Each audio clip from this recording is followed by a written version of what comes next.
Well, I tell you what then, why don't we call the meeting to order? And since John is going to be the first person to be speaking with us for a while, we'll start with that, and maybe we can hear back from Fran as his presentations go along. Okay, yeah, she says go and start, so hopefully she can connect with us. Okay, so on the hypothesis that it's nearly 6:30 or thereabouts, let's call the meeting of the Norfolk Board of Health to order for April 28th, 2020. Now, there's this speech we're supposed to make here, Betsy, is that correct? There is. All right. So as a preliminary matter, this is the chairperson of the Norfolk Board of Health. Permit me to confirm that all members and persons anticipated on the agenda are present and can hear me.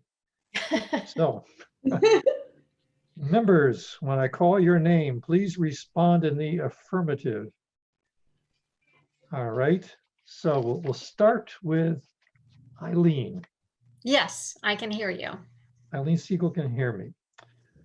And now we get to the hard part. She can wave if she can hear you. Give Yeah, a thumbs actually, up. she can get an image and she just gives us a high five. We'll be all right. Yeah. Which she just did. Okay. Where'd she go? I can't see her. You got to hit the little arrow and scroll down the little Oh, photographs. there she is. She's got our tech support there too. Oh, good. All right, so I got a high five from, all right, we'll moving right along here.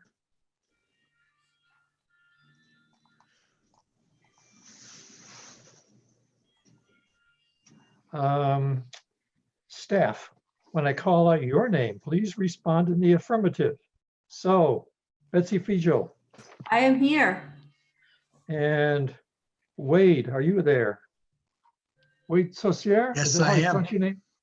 I want to make sure I say it correctly. Yes, Saucier. Saucier. Oh, That's fine.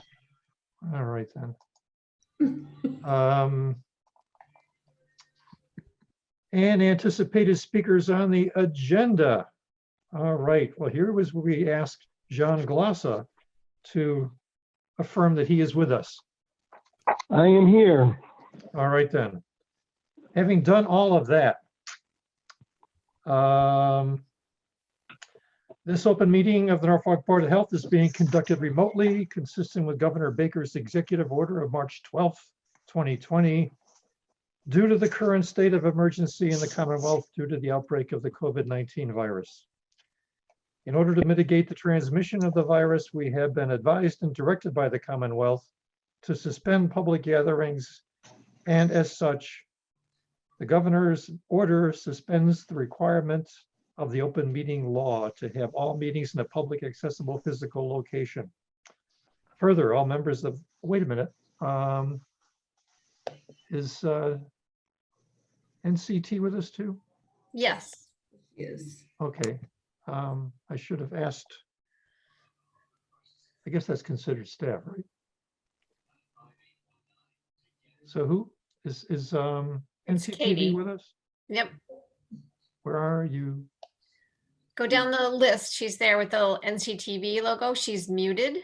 Oh, okay. I'm here. So Katie Jefferson, are you here? Yes, you're here. I'm here. All right then. We also have with us, or do we? A person I don't recognize. It must be George Collins. Is that George Collins under Galaxy S10 Plus? I think so. We'll find out. I can see him. There's a picture. There we go. I can't- Yep. Oh, there you go. Yeah, Oh, it there's is George. Blake Collins. Yep. Hey, George. How are you? I'm good. How are you? All right. And so George, you can hear me too, right? Yes. All right. And we also have with us Donna Jones. Can you hear me, Donna? She's unmuted. Can you unmute her? Yeah, we have to go through She's this muted, I again, should but- say. Yeah. That's okay. I can hear you through the computer and the television, Oh, And wow. the TV. broadcast live Wow. on TV. Wonder if anybody else is doing that right now. All right. Anyway, thank you, Donna, for checking in. So let's see. I think I've gone through the list. Yeah, and we have I don't know if, did you say, you said Alyssa Kaiser, right? From the Walpole Visiting Oh, Nurse. Alyssa. I did not call out Alyssa. Alyssa's there. Hi. The nurse who never sleeps. Alyssa, we're glad you're here. Thank you. I'll be in and out. Fine. Fran, how is that? Can you hear me now? Yeah, Yay! we can see you. Thank you, Larry. Oh, that was Daniel. Oh, Daniel. Thank you, Daniel. Okay. Gotta have good IT for this operation. All right. It's essential. Okey doke. Okay. So I'm reading through this preamble here that takes a few seconds. So all members of the public are allowed and encouraged to participate remotely. The order which you can find posted with agenda materials for this meeting allows public bodies to meet entirely remotely so long as reasonable public access is afforded so that the public can follow along with the deliberations of the meeting. Ensuring public access does not ensure public participation unless such participation is required by law. This meeting will feature public comment. I think it will. So for this meeting, the Board of Health is convened by video conferencing via Zoom as posted on the town website identifying how the public may join. Please note that this meeting is being recorded and that some attendees are participating by video conference. Accordingly, please be aware that other folks may be able to see you, and take care not to screen share your computer. Anything that you broadcast may be captured by the recording, as we well know. Meeting business ground rules. We are now turning to the first item on the agenda. Before we do, permit me to cover some ground rules for effective and clear conduct of our business and to ensure accurate meeting minutes.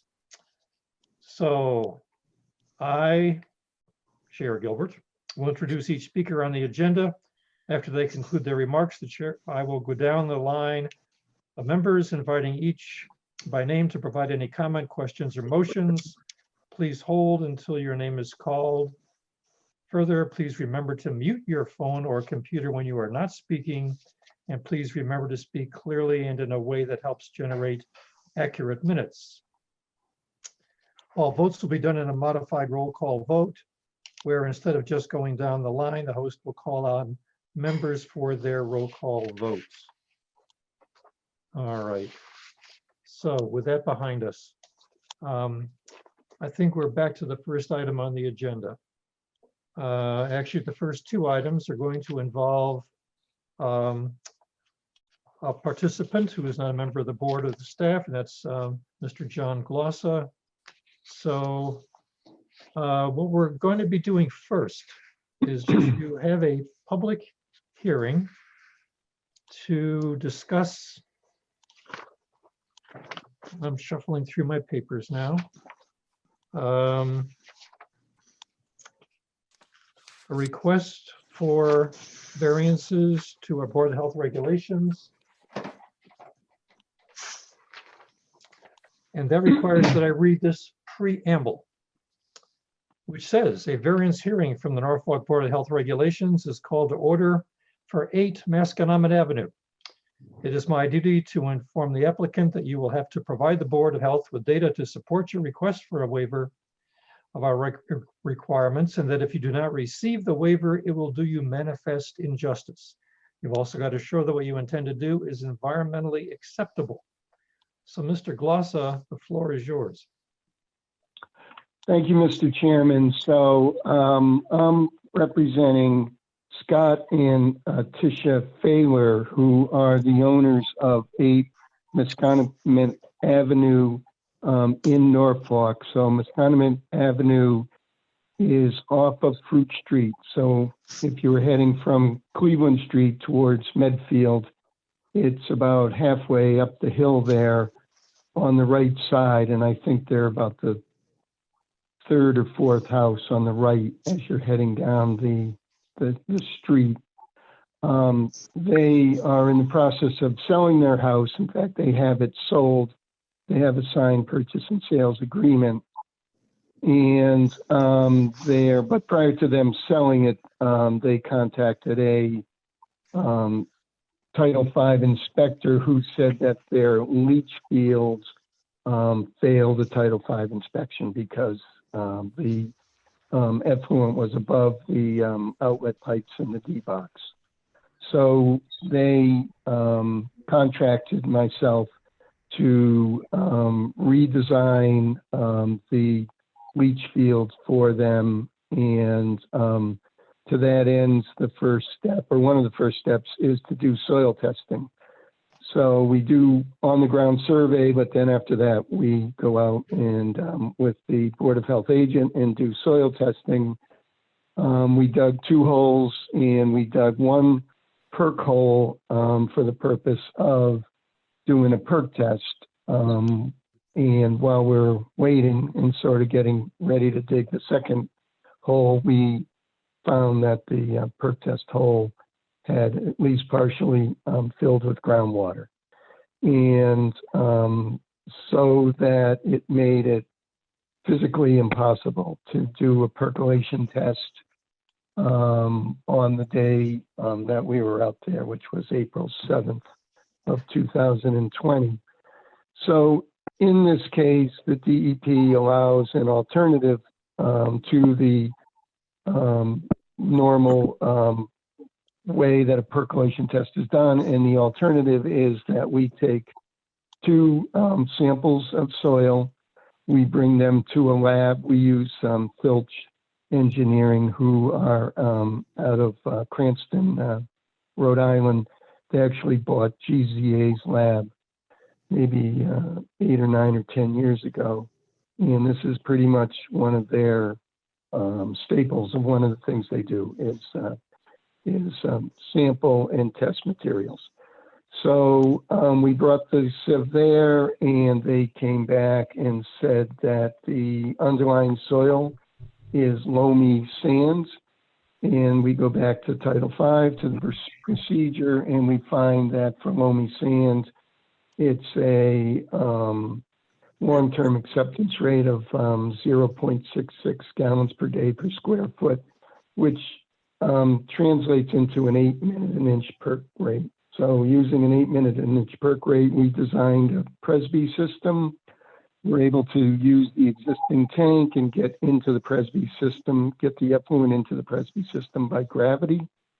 Fortunately for the sailors, the land in their backyard is sloping from right to left as you're looking at their land from the street.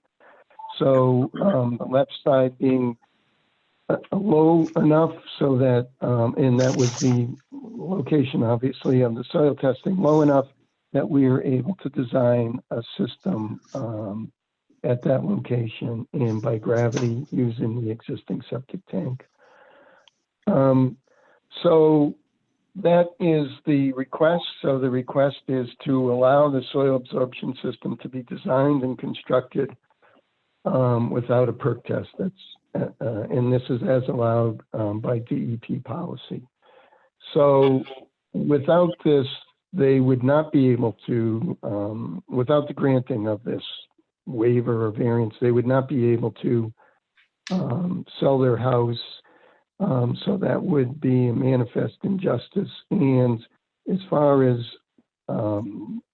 being environmentally compatible with doing a perk test, I actually think that the way the policy is set up, it's very conservative. So, and you can see that the system actually is larger than their existing system. And Wade could back me up on this, but I think they had like a 5-minute and an 11-minute perk rate or something when they built the house originally. So we're at the same, using the same perk rate that they used when they actually did a perk test at this site, and or a little bit slower, and the system is a little bit larger than the existing system. So I think it does provide the same protection as if we had done a perk test at the location. So with that, Mr. Chairman, I will finish my presentation and answer any questions that the board might have. Thank you, Mr. Glossa. Let's hear next from Wade Saucier, our professional services corporation representative and agent of the Board of Health. Wade. Thank you, Mr. Chairman, members of the board. This is a case where the innovative alternative designs that the state has approved over many years is actually beneficial for the homeowner. With this Presby system, you'll see the encroachment to groundwater, and through their testing, has the same protection as the system with 4 feet above groundwater. But going back to the variance request that Mr. Glosser is asking for, representing his client, is that during the site evaluation, we did find groundwater entering the percolation hole, therefore making it impossible to do the test at this time of the year. So the policy, the sieve analysis policy, is designed for these type of conditions: high groundwater, unable to get a perk rate to properly design a septic system. So it's justifiable. Mr. Glosser's request is definitely justifiable, and his design looks good. He's got it tucked into a hill, so it looks pretty normal. So when the system is built, you're probably only just seeing a vent pipe. So I'd recommend approval. There's really nothing else you could do with that site, unless you go back there like in August and September, where the groundwater will drop. But then again, going back to the life of the residents, they want to move on, they want to sell their house, they want to design it now, have the upgrade now for the new people moving in. With the effluent loading rate that you receive through the sieve analysis, it's much more conservative, as mentioned earlier. And you're actually getting a little bit of a bigger system, and you'll probably have a lot more of a longevity on it than if you actually perked it. Okay. I'm here for any questions if you have any. Thanks, Wade. We have your report as well, which reflects what you just said.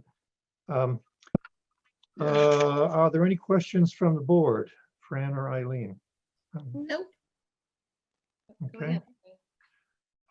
Any questions or comments from anybody else? I had a question just about how old was that original septic system? How old? Yeah. It's original to the house, so I The think original- it's about 30. So Go ahead, Wade. Actually, I have it right here. It's in 1995. I'm sorry, 1975. 1975. Okay, thank you. You're welcome. So I have no other questions. Okay. If there are none. 18 years. What we have before us is a request to basically allow the use of a sieve analysis in place of a percolation test. And we have a couple of suggestions from Wade in his report to us that a suitable document be recorded at the Norfolk County Registry of Deeds, which signifies that no garbage grinder shall be installed or used in the dwelling on this property. And a suitable document will be recorded, which signifies that a Presby Advanced Enviroseptic Wastewater Treatment System will be used to service the building. So with those criteria and the description of the variance, is there a motion to approve this request? So I make a motion that we approve the variance waiver of strict compliance with the provisions of 310 CMR 15, State Environmental Code Title 5, standard requirements for the siting, construction, inspection, upgrade, and expansion of on-site treatment and disposal systems and the transport and disposal of septic section 15.405 to allow the use of a sieve analysis in lieu of a perforation test in accordance with 310 CMR 15.104 and 15.105. Thank you, Fran. Is there a second to that motion? I second the motion. If there's no further discussion, I guess we'll take a roll call vote just to make this official. So Fran, I presume your vote is, Yes, in favor of variance. and Eileen, Also in favor of the variance, I vote yes. and my vote is likewise in favor of the variance. So the vote is 3-0. The variance is granted. Thank you, Mr. Chairman. Well, you're welcome, John. So don't go away because my next job is to hold a variance for 9 Masconomet Avenue. Right, but that's George Collins. That's why George is here. Yeah. Yeah. All right. In that case, Okay. John, you're off the hook. Okay. All right. Thank you, Mr. Chairman. Bye. See ya. Thank you. Okay, so for the benefit of George, a variance hearing for Norfolk Board of Health Regulations for 9 Masconomet Avenue is called to order. It is my duty to inform you that you'll have to provide the Board of Health with data to support your request for a waiver of our regulations. And if you do not receive this waiver, it'll do you manifest injustice. So you'll have to also assure that what you intend to do is environmentally acceptable. So George, the floor is yours. Yes, Mr. Chairman, my name, again, for the record, George Collins, registered professional engineer from Collins Civil Engineering Group out of West Bridgewater. I'm representing Mr. Jeffrey Keeley of 9 Masconomet Avenue. This is literally across the street from the previous application. And my percolation, our soil testing was done approximately 1 week after the other applicant. So it's very similar environmental conditions. The one environmental condition that we had on our site is we had a substantial amount of fill on the property. So by the time we dug through the fill and got into the naturally occurring material, we were already observing weeping, groundwater weeping, which is one of the parameters, saturated soils to collect soil samples. So due to the wet conditions, Wade and I agreed that the appropriate thing to do was to collect soil samples under that DEP policy. And again, everything is very, very similar to the previous application.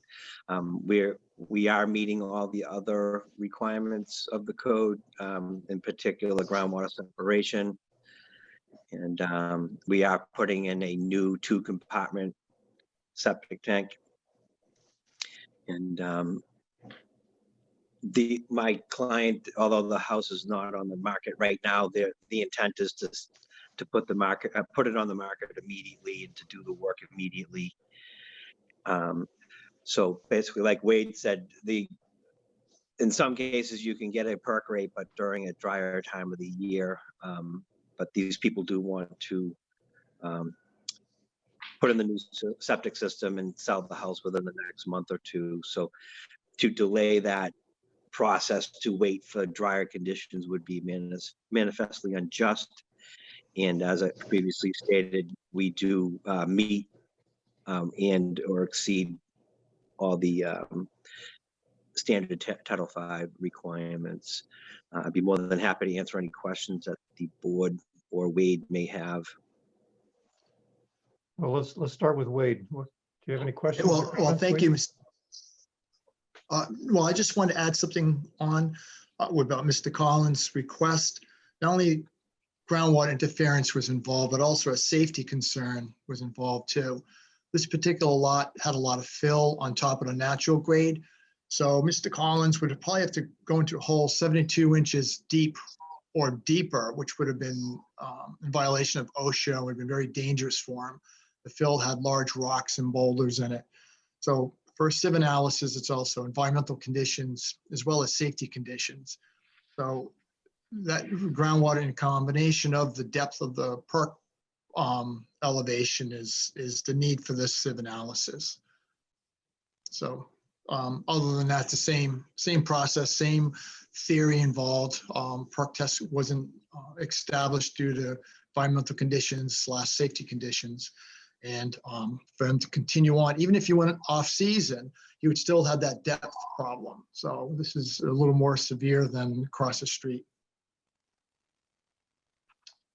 All And I just right. want to make one comment on, if I could just make one comment on my comments that I had, like on Mr. Gloss's design at the very end for the variances, which was where you guys are kind enough to add into your variance approval, was that the comments are related to the local regulations, like the document recorded at the county registry of deeds for the garbage grinder. That's a local regulation.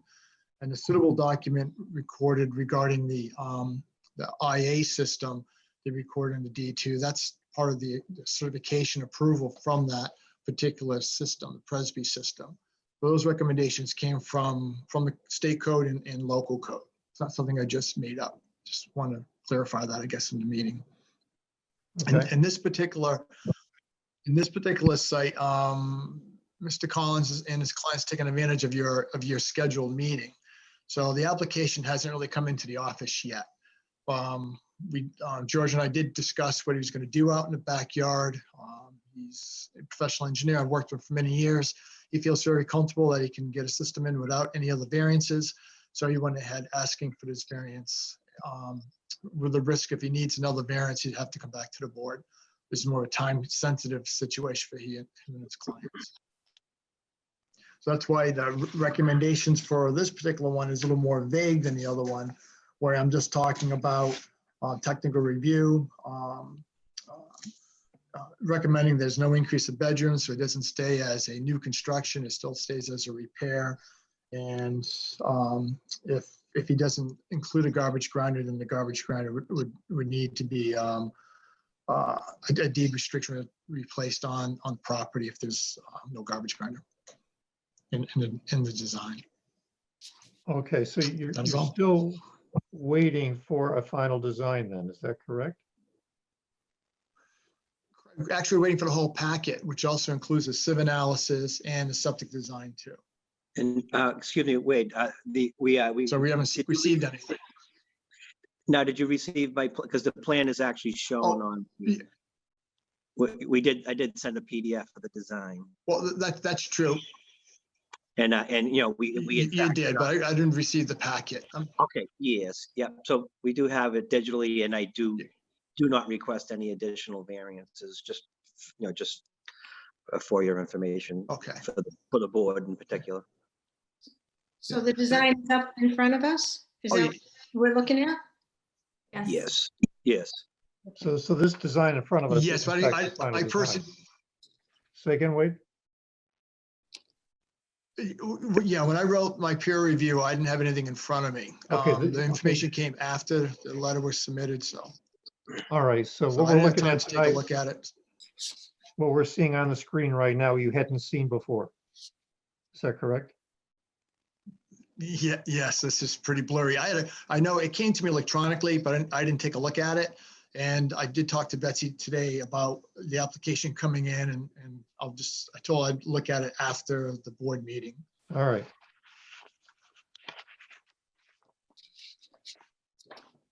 So with that You have to understand understanding, these electronic submittals. I'm sorry? go ahead. I'm just ready to talk to excuse the me. board now.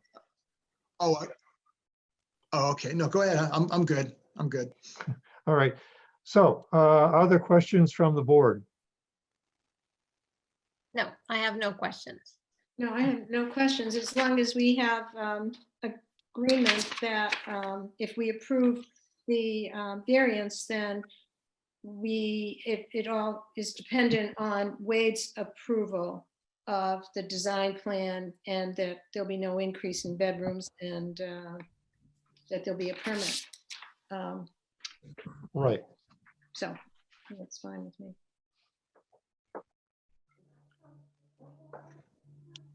That's my understanding as well. So given that understanding, which means there may yet be other, requirements placed upon our approval, which we can authorize Wade to make, like the ones we just voted on for 8 Masconomet.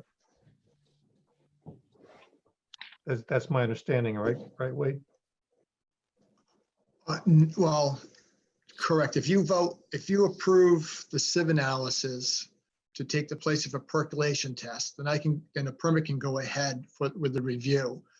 During a review, if there's anything else that comes up that needs a variance approval from the Board of Health, then the applicant will have to return and approach you again, asking you for a second variance or a third variance. No, I meant, So- as long as this one variance is the only one that ultimately is required, would your recommendation still be to put the garbage grinder restrictions on? I haven't seen the design yet. Maybe George can help me out on that. George, did you design your on-site septic to receive a garbage grinder or not?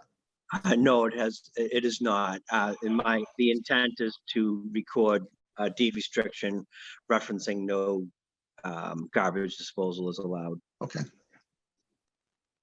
Okay. So you and the homeowner are comfortable with our actually attaching to this approval the same conditions that we did a second ago for the folks across the street. Is that right, George? Yes, Mr. Chairman. Okay. Well, is there a motion to, Wade, do you have another question? Well, Mr. Chairman, I have one more question for George, since I didn't see his plan, and the plan that's on the screen isn't very clear for me, so it's hard for me to see. George, for your soil absorption system, what's it made of? What's it composed of? It's the quick 4 What- infiltrator. Okay, And okay. so it's a. And there's no 2 need compa- for that to be recorded. No, that's correct. Yep. There's no deed restriction or requirement for that particular product. Okay. So the recommendation would be going for the comments, recommendation for the approval would just be dealing with the approved design will not have an increase in bedrooms, technical review, and deed restriction, garbage grinder restriction.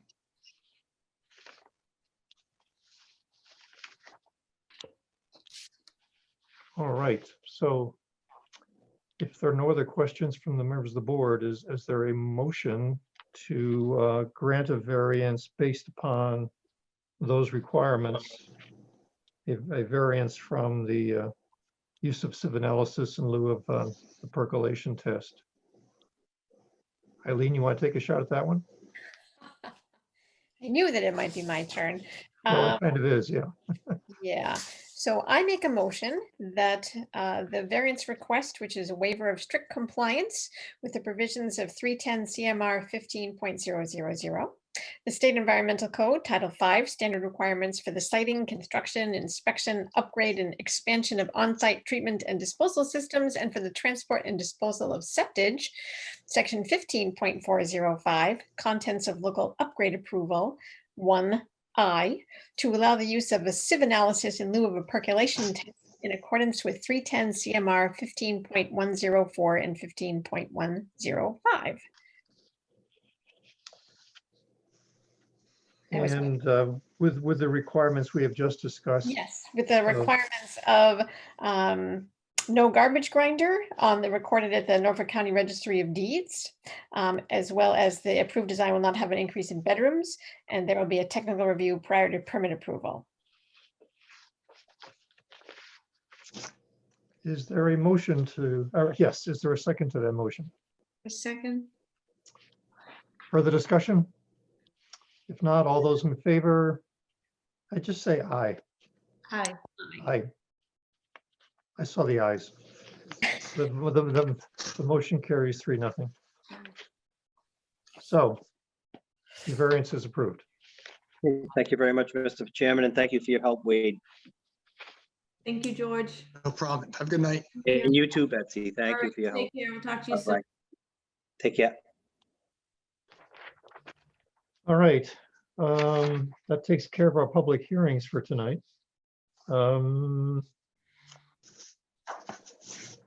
Shuffling back to my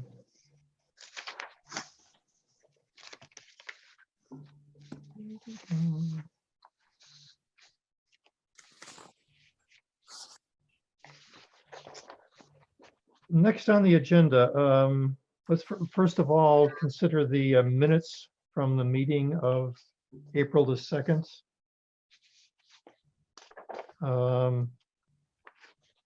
Does anybody have any concerns or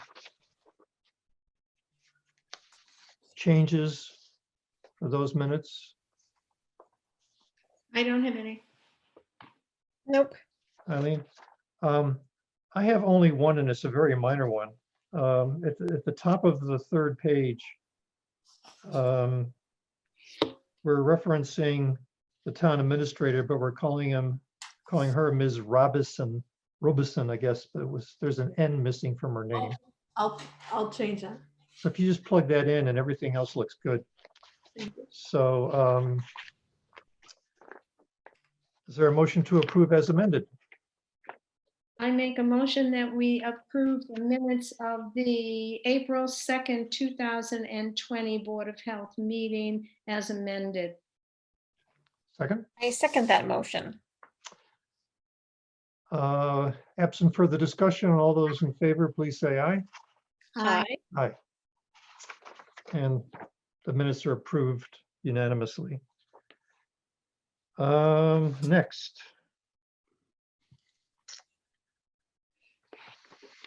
If we go back to old business, and we will come back to the disposal regulations, but in terms of things that might have more public interest,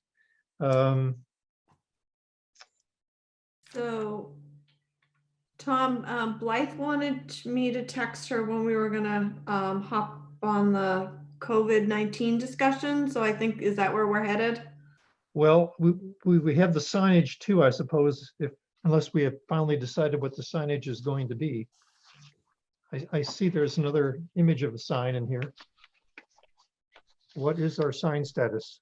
So I worked with Betsy, sent her a spreadsheet based on the locations that Eileen had given us of places in town where people are known to fish. And I came up with 2 designs, actually 3 designs. Populatic Pond has its own specific verbiage language. Child's River also its own specific language based on testing that DPH has done. And then the others signage is generic, and I took out information about marine fisheries. So anyway, I feel like I'm not quite sure where to go with it from here, other than I don't recall getting any more information from you, Betsy, on it. Nope, I thought I had The included. package you sent us, Betsy, the last 2 pages I thought had sign on it. Yes.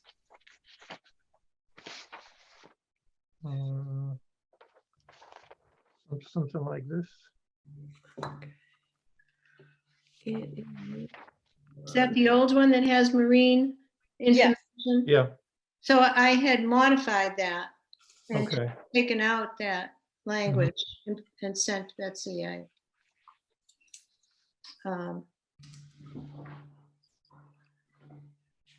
another document.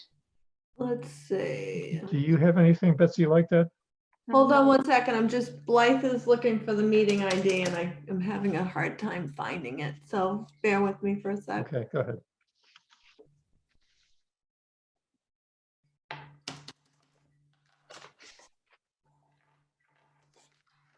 maybe while Betsy is doing that, could the board address something that we recently received, which was a letter from Stony Brook about issues with the fact that they had to close the reservation over there, including the walkway around the swamp, because there was just too many people. And it was considered to be lovely, and except for the fact that it was way beyond the requirements in terms of separation and in terms of numbers of people in one place. And so they were asking us, I believe, so this is the director of Stony Brook, Doug, I believe is his name, Yes.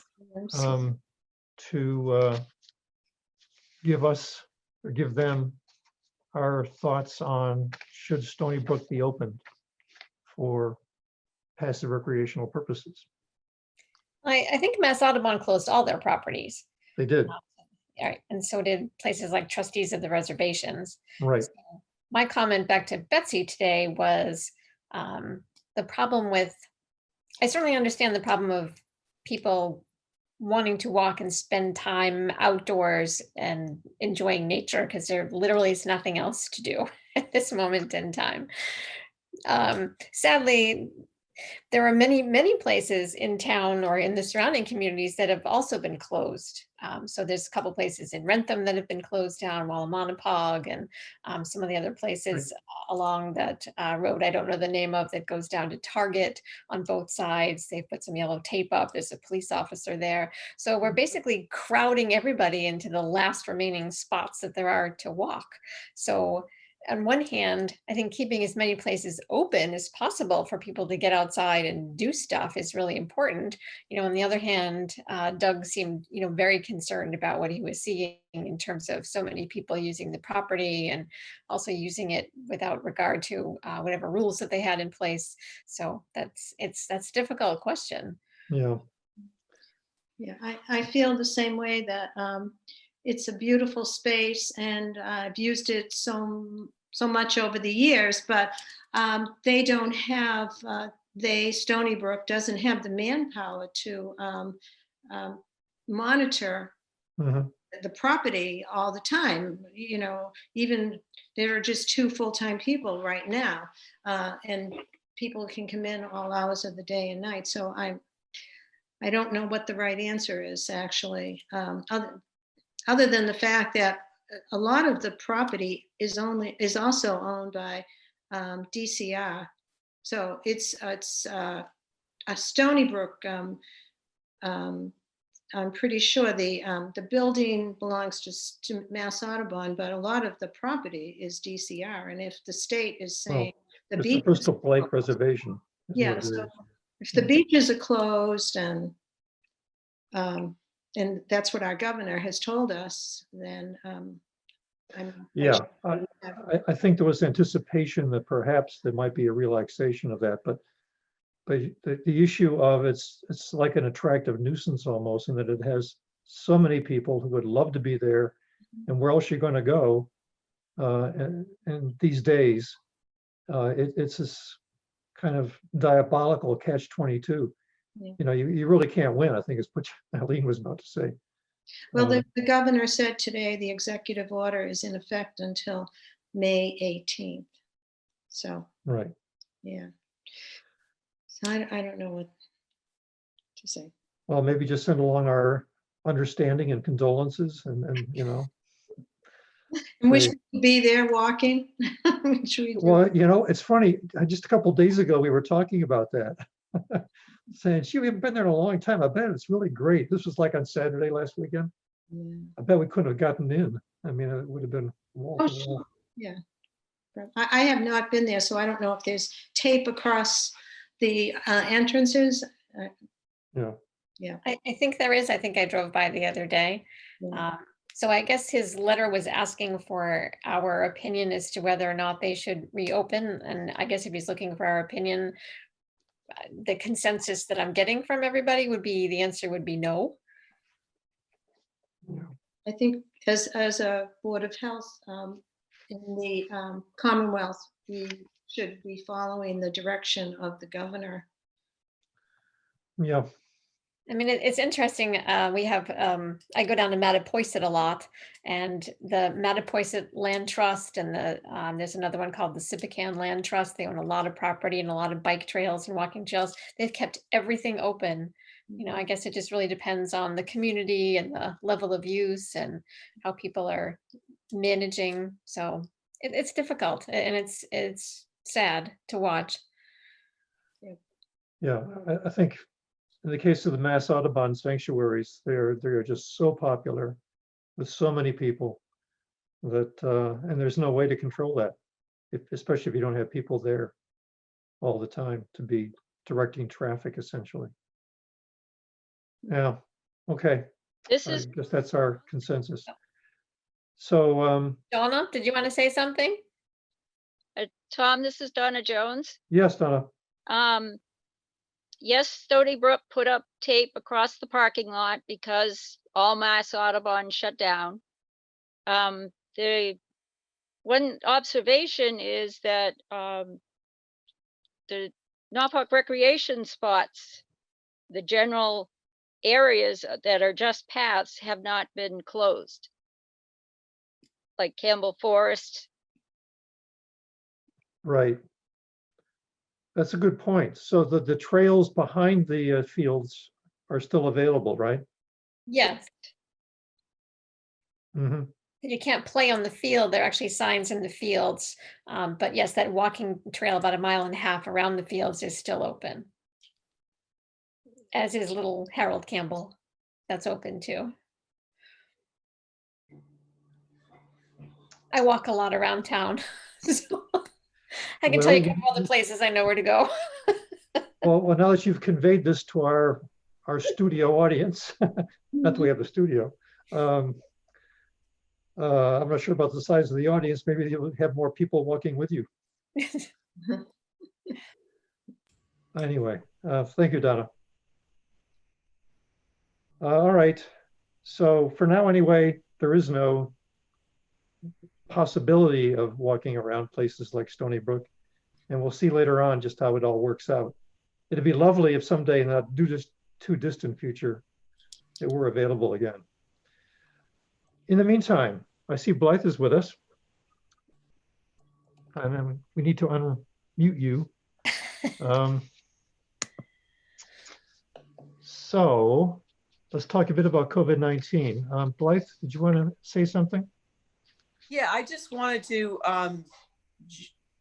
join the conversation at some point about, in the future when we are able to, when the governor relaxes the rules somewhat and we can start to think about opening up. I know boards of health have the authority, responsibility to determine whether people are wearing face masks in public. Some towns have done that. And while we don't have the level of commercial properties, grocery stores and so on that other communities do, I'm thinking about the town buildings and wondering in advance what rules we should have, how practical they are, and whether we require people to wear face masks, whether we need to get them for all town employees, or do we do plexiglass dividers in some places that's practical. And I just thought I just wanted to bring it up at this point, and perhaps we can do some work at the staff level and then join a Board of Health meeting in a week or 2 or 3 and talk through what would be appropriate. Yeah. I don't know where you are in your conversation about other, locations in town, businesses, so on. We just gotten as far as Stony Brook a second ago. Actually, it was on my list. I have 2 things written at the bottom of my page here. One says Stony Brook, the other one says face masks. So yeah, I think both of those issues are, well, I don't know what my opinions are. Let me ask the other members of the board. What is your feeling about Board of Health regulations? I mean, it's up to the local towns on this one. Yes. What are your feelings about regulations in terms of requiring face protection and of course, social distancing in public spaces. I think that in town buildings, for sure, you could set a requirement that people could not enter the buildings because we're just protecting the employees of the town. For the rest of the town, I wish we could set an example, just ourselves, or we can also make a strong recommendation that people always wear face masks in public. But if you can't enforce something without having a fine, how do you enforce something like that? My recommendation would be not to have a regulation that you could have something that says you can't go into the town buildings unless you have a face mask. I thought it was still a requirement from the state that we were supposed to wear face masks anytime we were outside of our homes. Is that correct? It's an advice. It's a guideline, I believe, but it's not necessarily a regulation. Okay. Is that true, Blythe? I think you're correct. I think there are some towns who have said, you must have one. I think I'm grasping, but I think Somerville's one of those communities who's done that. Yeah, a fine for $300. So how, I'm hoping that we wouldn't have to do something like that. Yeah. Bellingham actually passed that same regulation as well. I think starting yesterday, I think it was. All I can say is that I wear one at work all day long. It can be a challenge. I don't tend to wear one when I walk outside on all those trails that I try not to tell anybody about. But we're not meeting very many people out there, if any. But I think certainly I would agree that protecting the staff of our town, whether it's the town hall or the library, certainly the post office, perhaps our business community, I don't think that'd be inappropriate. We actually had somebody come into town, got into town hall today because the door wasn't latched. She went to the town clerk's office, no mask, and coughed all over the counter. Yeah, so that's awesome. It's concerning. Yeah. Yeah, I think we have a little bit of concern about our actual ability to procure enough masks to use for any length of time. We've been doing a pretty good job of keeping up with the PPE we need for our first responders and some of our staff. They're out in the field doing inspections and sorts of things. But, if it was a length of time where every employee needed to wear one, I would be concerned that we might have difficulty keeping up with that. The way the town hall's set up, and we do have, counters, and we do have the ability to kind of keep some distance, is a little more challenging in the library and certainly in the COA, where the goal of there is for people to get together, right, and to participate in activities. So, I haven't had a chance to talk with our staff together about it yet. I think we're going to add it to our conversation next week. But I wondered if we couldn't get back together with you at some point and maybe strategize the best way to do this, with your guidance. Certainly the idea of having, let's call them confined spaces. folks in the highway department or people walking in a trail, or even, outside my front door here. There is a fairly steady stream on any given day when it's not raining of folks and their dogs going up and down, Castle Road, and I'm sure dozens and hundreds of other roads in town. And a few, but very few, a small percentage of the folks who are doing that wear masks. And I think the reason is, there's another, separation option there, or there is a separation option there. And there's enough space in between. And there's sort of this developing set of rules and regulations in people's minds about how as people are coming together, you maintain your distance. These things are all getting worked out so that maybe masks then are not required. But if you're talking about a confined space like town hall or down the center of town, those shops in the center of town, I've been in Walgreens where I was amazed. it seemed like nearly everybody was wearing a mask. The customers, that is. But then all of a sudden I turn around and there is a, mother and two children walking in, and they're not wearing masks. And I'm thinking, okay, there's a lesson there to be learned, and it's not a especially good one. Shouldn't there be something where, if we are talking about spaces like that we consider the possibility, if this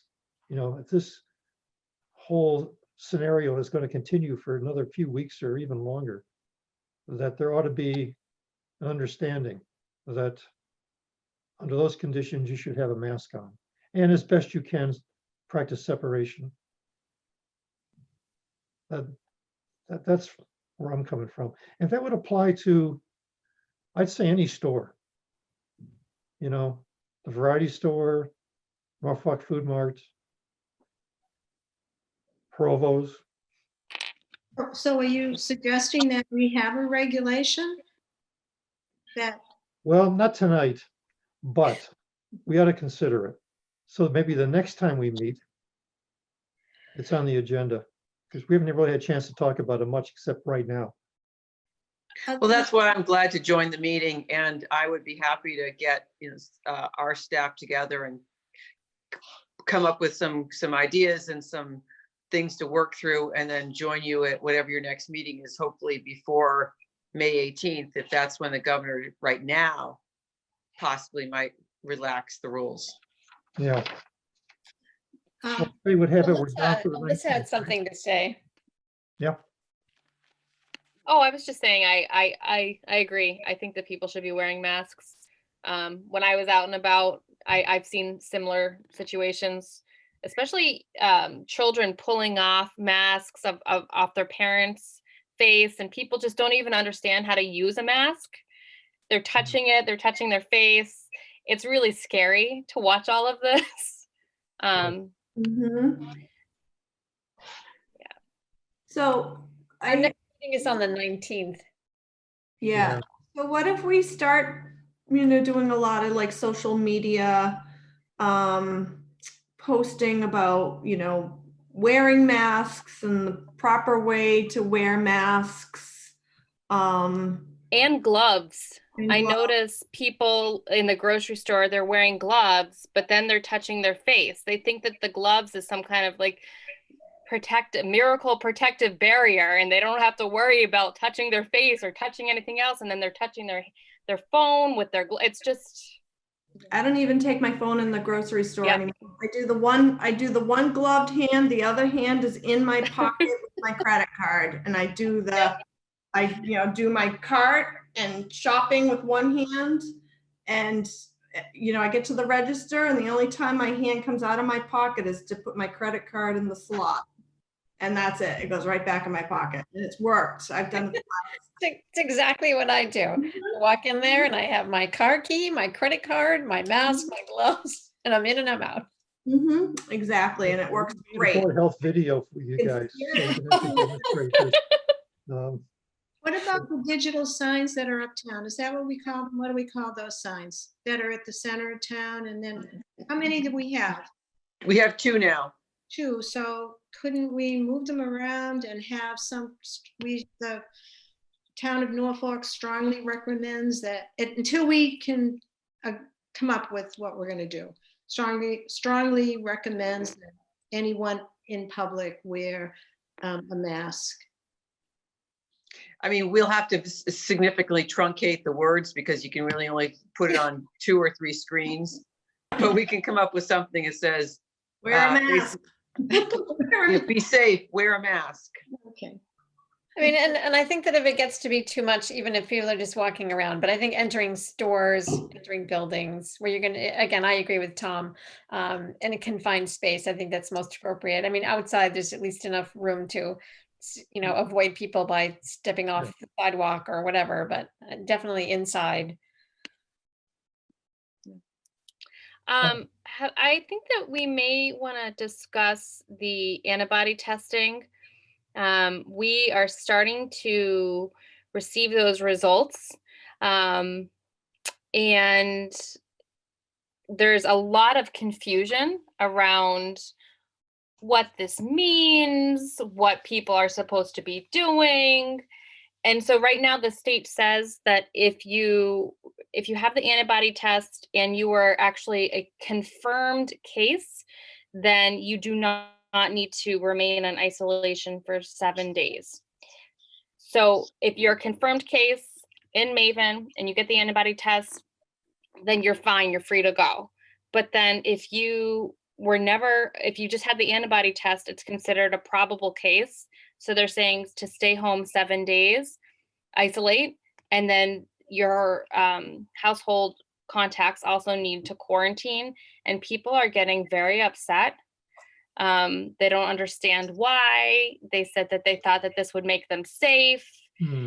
And there's just been a lot of communication today and education surrounding all of this. I'm also finding that individuals will say to me, well, we think that I had COVID, 6 weeks ago before there was widespread testing.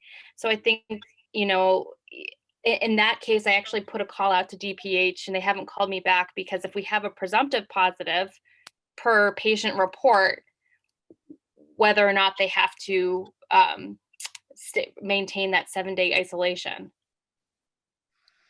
Do we need something on this topic for our town website?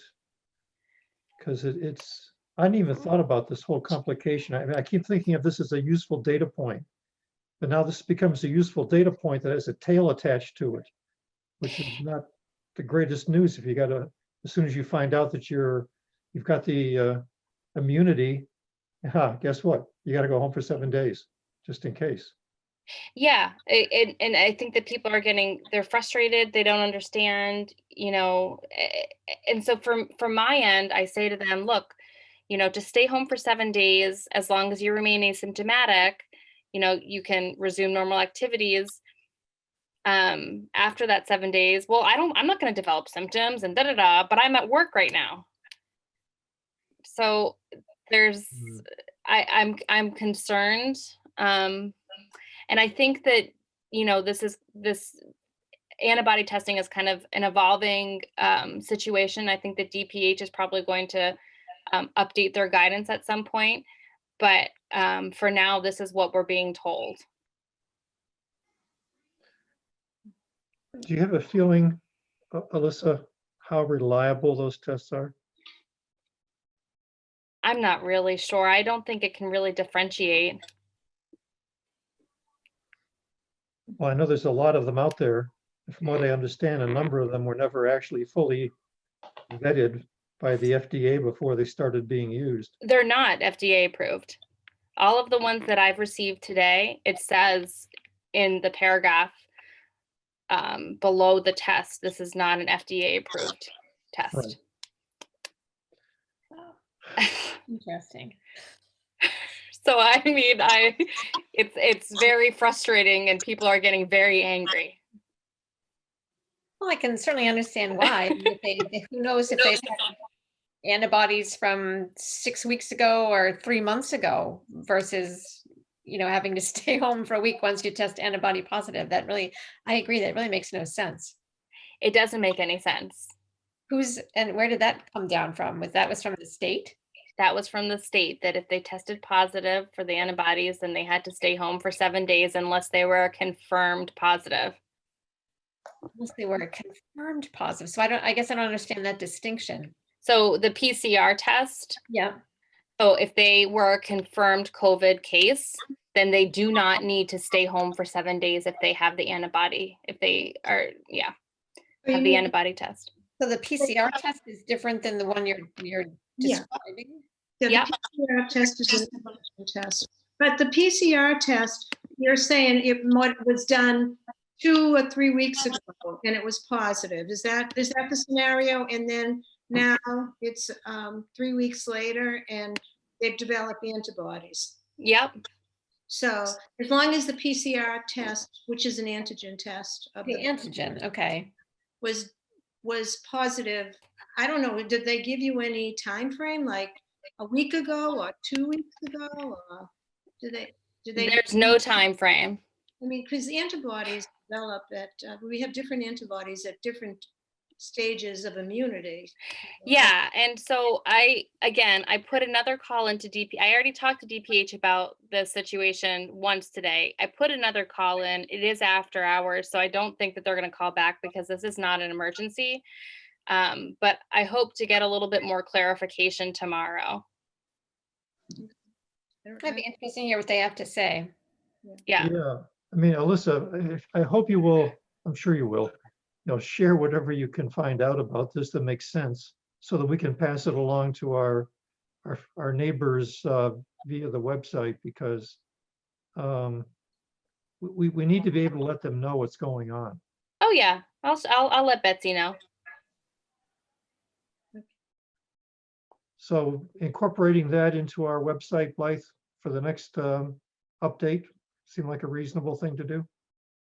Sure. I mean, I do them every Monday and Thursday, and I try to put on the bottom of the first page whatever new information I want people to know. Right. Okay. That just seems so odd to me, because we were just one of the people at my office tested positive. So apparently, according to the CDC, if no one had contact with her 48 hours prior to her starting to show clinical symptoms, you should actually be okay to be in work. Yep. Yeah. And apparently, I think they even amended that, in that if you were showing no symptoms at all, even if you had contact with her within 48 hours, you could still come to work. Most of my staff decided not to come to work. There were 6 of us out of about 24 who had not had contact with her for probably a week. So the 6 of us are now running a 25-person veterinary hospital. And that's been so much fun. But no, everybody's been out for 2 weeks. Nobody's coming back until the 4th. So I don't know what to say, because the CDC has very different guidelines about when you have contact and when you can actually be in society. Well, if you're a healthcare provider who has contact with a positive case and you're asymptomatic, then you can go to work. They also, I think it was April 16th, they updated the guidelines for non-essential healthcare workers, or maybe it was non-essential, I can't remember the exact definition, but they could also, if they came into contact with a positive case, they could go to work as well. Right. So just thought I'd throw that into the works. Well, good luck. With your, I mean, it's very confusing. I mean, the guidelines seem to be very contradictory. Yeah. You're saying the guidelines from CDC are contradictory compared to the guidelines from Mass State, DPH? Yes. Right, Alyssa? Yeah. So I had contact with a positive person. I actually didn't within that 48-hour period of time. Those that did were asked to, a lot of them elected not to come to work, but according to the CDC, they could have. That's because you work at a veterinary hospital. Are you tough? We're considered essential workers. Yeah. So I'm a little confused, because if they're healthcare workers, then they should be at work as long as they're asymptomatic.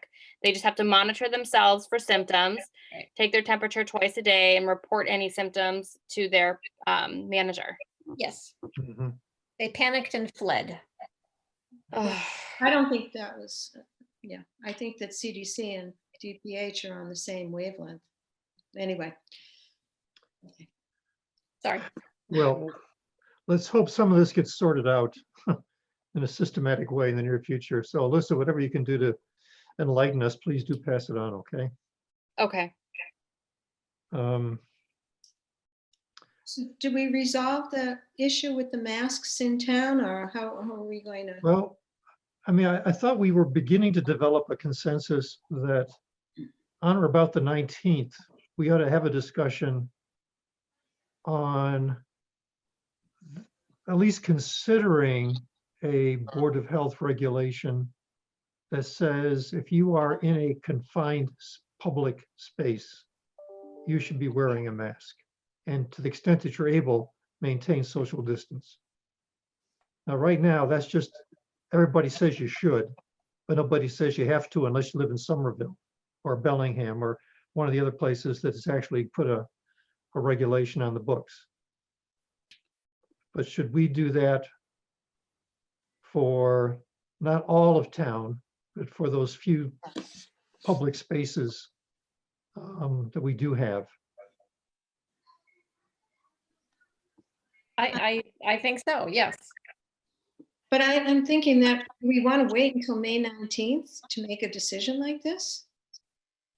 I mean, if this is the time when people when we're trying to control people, you know, how people are interacting with other people and what they do when they interact. I mean, do you think that the state order is enough? Is that?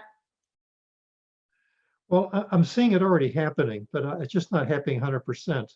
And if we have the ability to make it happen more than it is right now with this regulation, yeah, the question, should we do something tonight or not? I don't exactly know how to write a law, you know, by just looking at a piece of paper and scribbling it down. We don't have anything as a model in front of us. We can probably pull something up fairly quickly. We can always, you know, give ourselves a week or so to put something together that matches up with what they're doing in Somerville. Or does Brookline have such a law? I think Betsy said Bellingham, I think. Bellingham, yeah. Bellingham. Yeah. And who does the enforcement and who's responsible for that? Well, yeah, the Board of Health Police, right? Which Show we me your don't have. badge. I mean, I guess you could, you know, certainly the people in the building could say, I'm sorry, you know, you're not wearing a mask. Would you, you know, could you leave? Could you put your mask on, you know, come back and, you know, go back outside, put your mask on, come back in. Well, Don't know if, maybe our police force is a bunch of signs, you know, that has a Norfolk sticker on it, the Board of Health at the bottom or something, and it simply says, do not enter unless you have a face mask per whatever. I mean, we could certainly replace the signs at town hall that say, you know, building closed with building open, you know, mask, you know, required. But I don't know what we do, you know, that's easy for our own buildings, but what other businesses, banks, liquor stores, you know, all that, what they do. Well, I mean, if we pass the regulation, then we can require that they display that sign. Yep. So that's why I'm thinking we don't want to wait until May 19th to have these discussions. I think we might have to have another meeting before May 19th. Okay. Somehow, in the meantime, we can talk to other boards of health and get some direction. Well, I agree. I think that's a good idea. And I think we can likely come up with some kind of statement or sign that that would be available to email to everybody. They can print it out and post it. all right, should we give ourselves a week I to think a week is design this thing, put it Yes. together, and Well, a strategy for enforcement? I mean, Blythe, you were saying that you would like to meet and just talk about safety with the rest of your department heads, right? And how you can keep your employees safe. I mean, should we pull it all together? Do we want to meet separately? What's your recommendation? So have a standing department head meeting next Wednesday morning, the 6th. And that was going to be an item that I wanted to talk with everyone about in preparation for whatever the governor's going to do. And then, you know, some of us could join you, like our facilities director who takes care of our buildings, to participate in your next meeting and figure out what we're going to do, at least in town buildings. And then, you know, I certainly can help organize getting the message board sign put out, and, you know, whatever other help that you need. So I'm Well- thinking it would be great if you got information from your department heads, what they would like to see in the public buildings, and then we could come together with them, and in the meantime, we could try and get some more information from other boards of health to see how they're handling this situation, and have a separate meeting just to handle safety, you know, in the buildings once things open up a bit. I just found the documentation from Bellingham and I'll send it over to Betsy. Thank you. Thank you. Well, we can get stuff collected together, I would guess, fairly quickly. In fact, I was wondering whether you have a meeting of your group next Wednesday morning.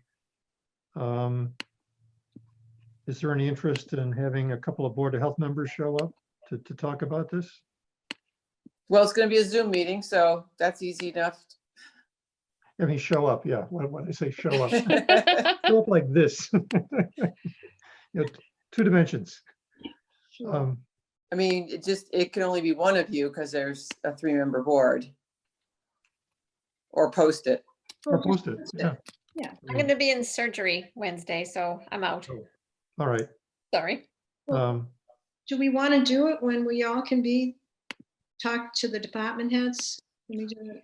Because we don't want to take, I mean, I appreciate the business that you're doing, or you're going to be discussing, but I don't know if we need to hear all of that. I'm just thinking we need to. Well, I think we can discuss it amongst ourselves and then say Matt and I could join you at a meeting because I'm going to rely on Matt to be managing what happens in every town building and school building. Okay. So he's probably the best guy. So when would be the best time for you, Eileen? Tell us when you're going to have your next meeting, and other than another meeting commitment I might have, I will be there. And I'm sure Matt can too. I think the problem is that if we all meet as the Board of Health, we have to post it because it's Yep. public, Well- right? So how far in advance do we have to post a meeting? 2 days. 2 days. So if you decide to have a meeting the week of the 11th, right now, the only commitment I have is advisory on Wednesday nights. Otherwise, I could make a meeting whenever it's going to be good for you. Well, how about in another week? How about Tuesday night next? Well, Next week, I have selectmen at 7 o'clock on Tuesday. Oops, okay. So that's, So Tuesday, the 12th. Oh, okay, but the Yep. selectmen are meeting that night. not the 12th. No, I meant, oh, Tuesday. I can make Tuesday the 12th. I can't make the 5th. Yeah, I was thinking of the 5th. Yeah. I have planning board on the 12th. Do a Thursday night? Could we do Thursday, the 7th? Sure. Would that work for you, Eileen? Just taking a quick look. And Tom, I don't know. Because then Blythe would have had a chance to meet with her folks. You said Thursday, I can do Thursday the 7th. Yep. And Betsy, I don't know, Betsy. Yeah, I Yeah. can. Do we want to do it earlier than later? Like what time of the day? Well, Works. one of us has a day job. I sort of have one, but not really. I mean, I could do it. Trying to think what the schedule is like these days. I could probably do it as early as 4. Don't make yourself crazy. Oh, no, yeah, don't. It's too late for that. Or too late for that. Yeah, So- I mean, I could do 4, 5, 6, anything in there I could do. Betsy, I don't know, Tom. I'm here. I'm way more flexible than Eileen is. So, I mean, I- anything works for me. Blythe, what works for you? Any of those times. 5 o'clock? 5 o'clock. Is that 5 o'clock. a little more Sure. reasonable, Eileen? Okay. Sure. Okay, 5 o'clock, a week from Thursday. Okay, so in the meantime, I'll try and come up with some information from different boards of health and I sent you the one from Bellingham that Alyssa just sent me. Somebody told me another town, let's see, Lawrence. Somebody just told me Lawrence mandated masks, or a $300 fine. Okay. All right, well, we'll collect some more. There must be some kind of a list of the cities and towns that have this. I think we can also reach out to the Mass Association of Boards of Health that we've reached out to before for tobacco regulations Mhm. and for CPH. Yeah, I mean, there are lots of people we can reach out to. So, Okay, okay, all right. some work. So we said 5 o'clock on May 7th. Yep. Okay. All right. Anything else about COVID-19 you want to talk about, Blythe? Nope, thank you. Okay, I wanted to bring up the new community, and Alyssa can probably speak to this better than I can. The new community tracing collaborative for contacting folks, contacts of the individuals that have been diagnosed with COVID. And also the fact that I think, Betsy, we got something from VNA today, an invoice, because we have used some funding to hire extra help to help Alyssa. So maybe she could speak to both of those things. Okay, so for the Community Tracing Collaborative, there was a conference call last week, and I think it's next week in Maven. If we check that we need help for COVID-19 tracing, then the Community Tracing Collaborative will help complete the tracing and help provide education regarding quarantine. Right now I'm fine for Norfolk. I'm doing fine with all of my case management. I don't really feel like I need any assistance. I prefer to. Can you guys hear me? I'm sorry, because yes, okay. loud and clear. I prefer to know what's going on in my communities. But I mean, if there's extra funding to help, I mean, I'm open to that. But I mean, I do have one person that has been helping me a little bit at the VNA whenever I need help throughout all my communities. But again, I like to know what's going on, because then I can communicate with EMS. And if they say we picked somebody up at this address, what's going on? I think it's just better care coordination.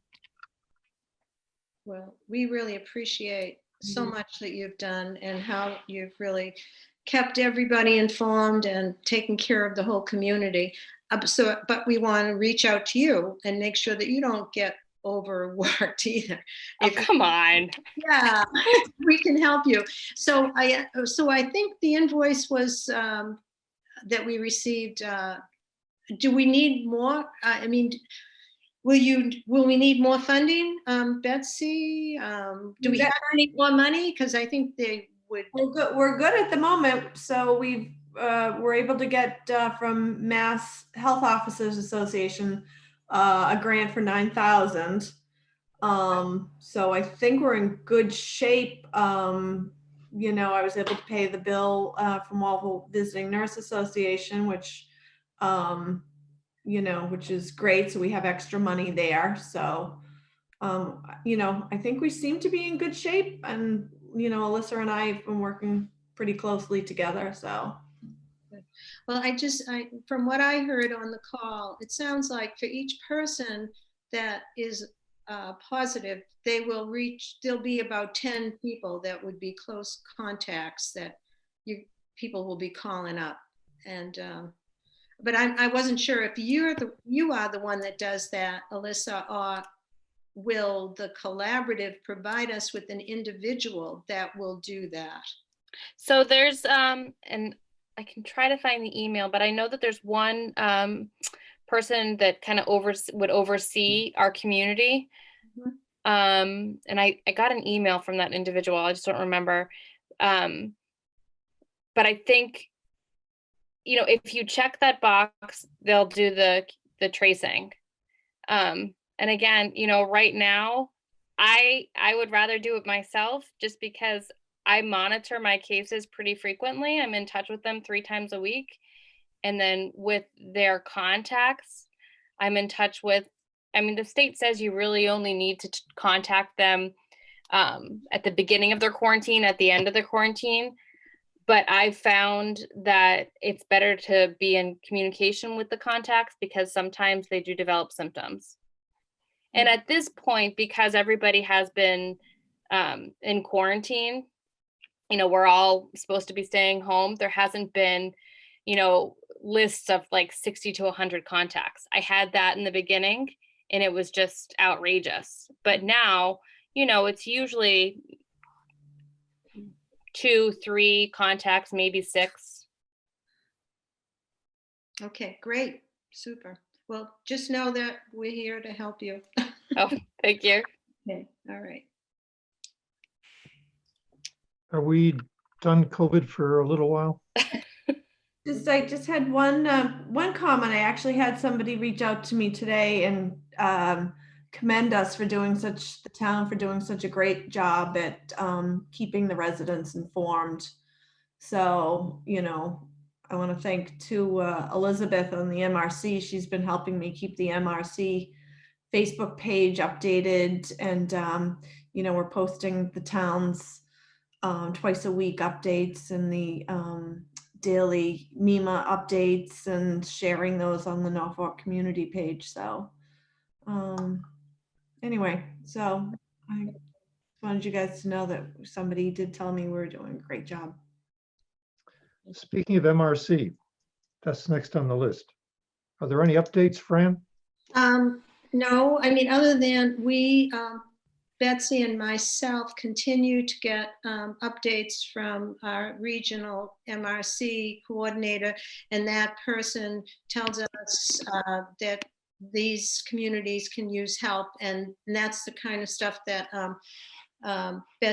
Elizabeth is putting on the MRC website for all those folks that are, if they could help out, either medical or non-medical, they would see it on that website page, our Norfolk MRC website page. And then that goes through, that also gets shared with Norfolk community. So even if folks aren't a part of the MRC, they can get information of how they can help out, volunteer through, you know, with different communities throughout the state. So it's pretty much all I have right now. We did not get any requests from the Council on Aging, as far as I know, to help out with the call center, volunteer call center. So I guess everybody's doing pretty well out there, which is, I'm glad to hear.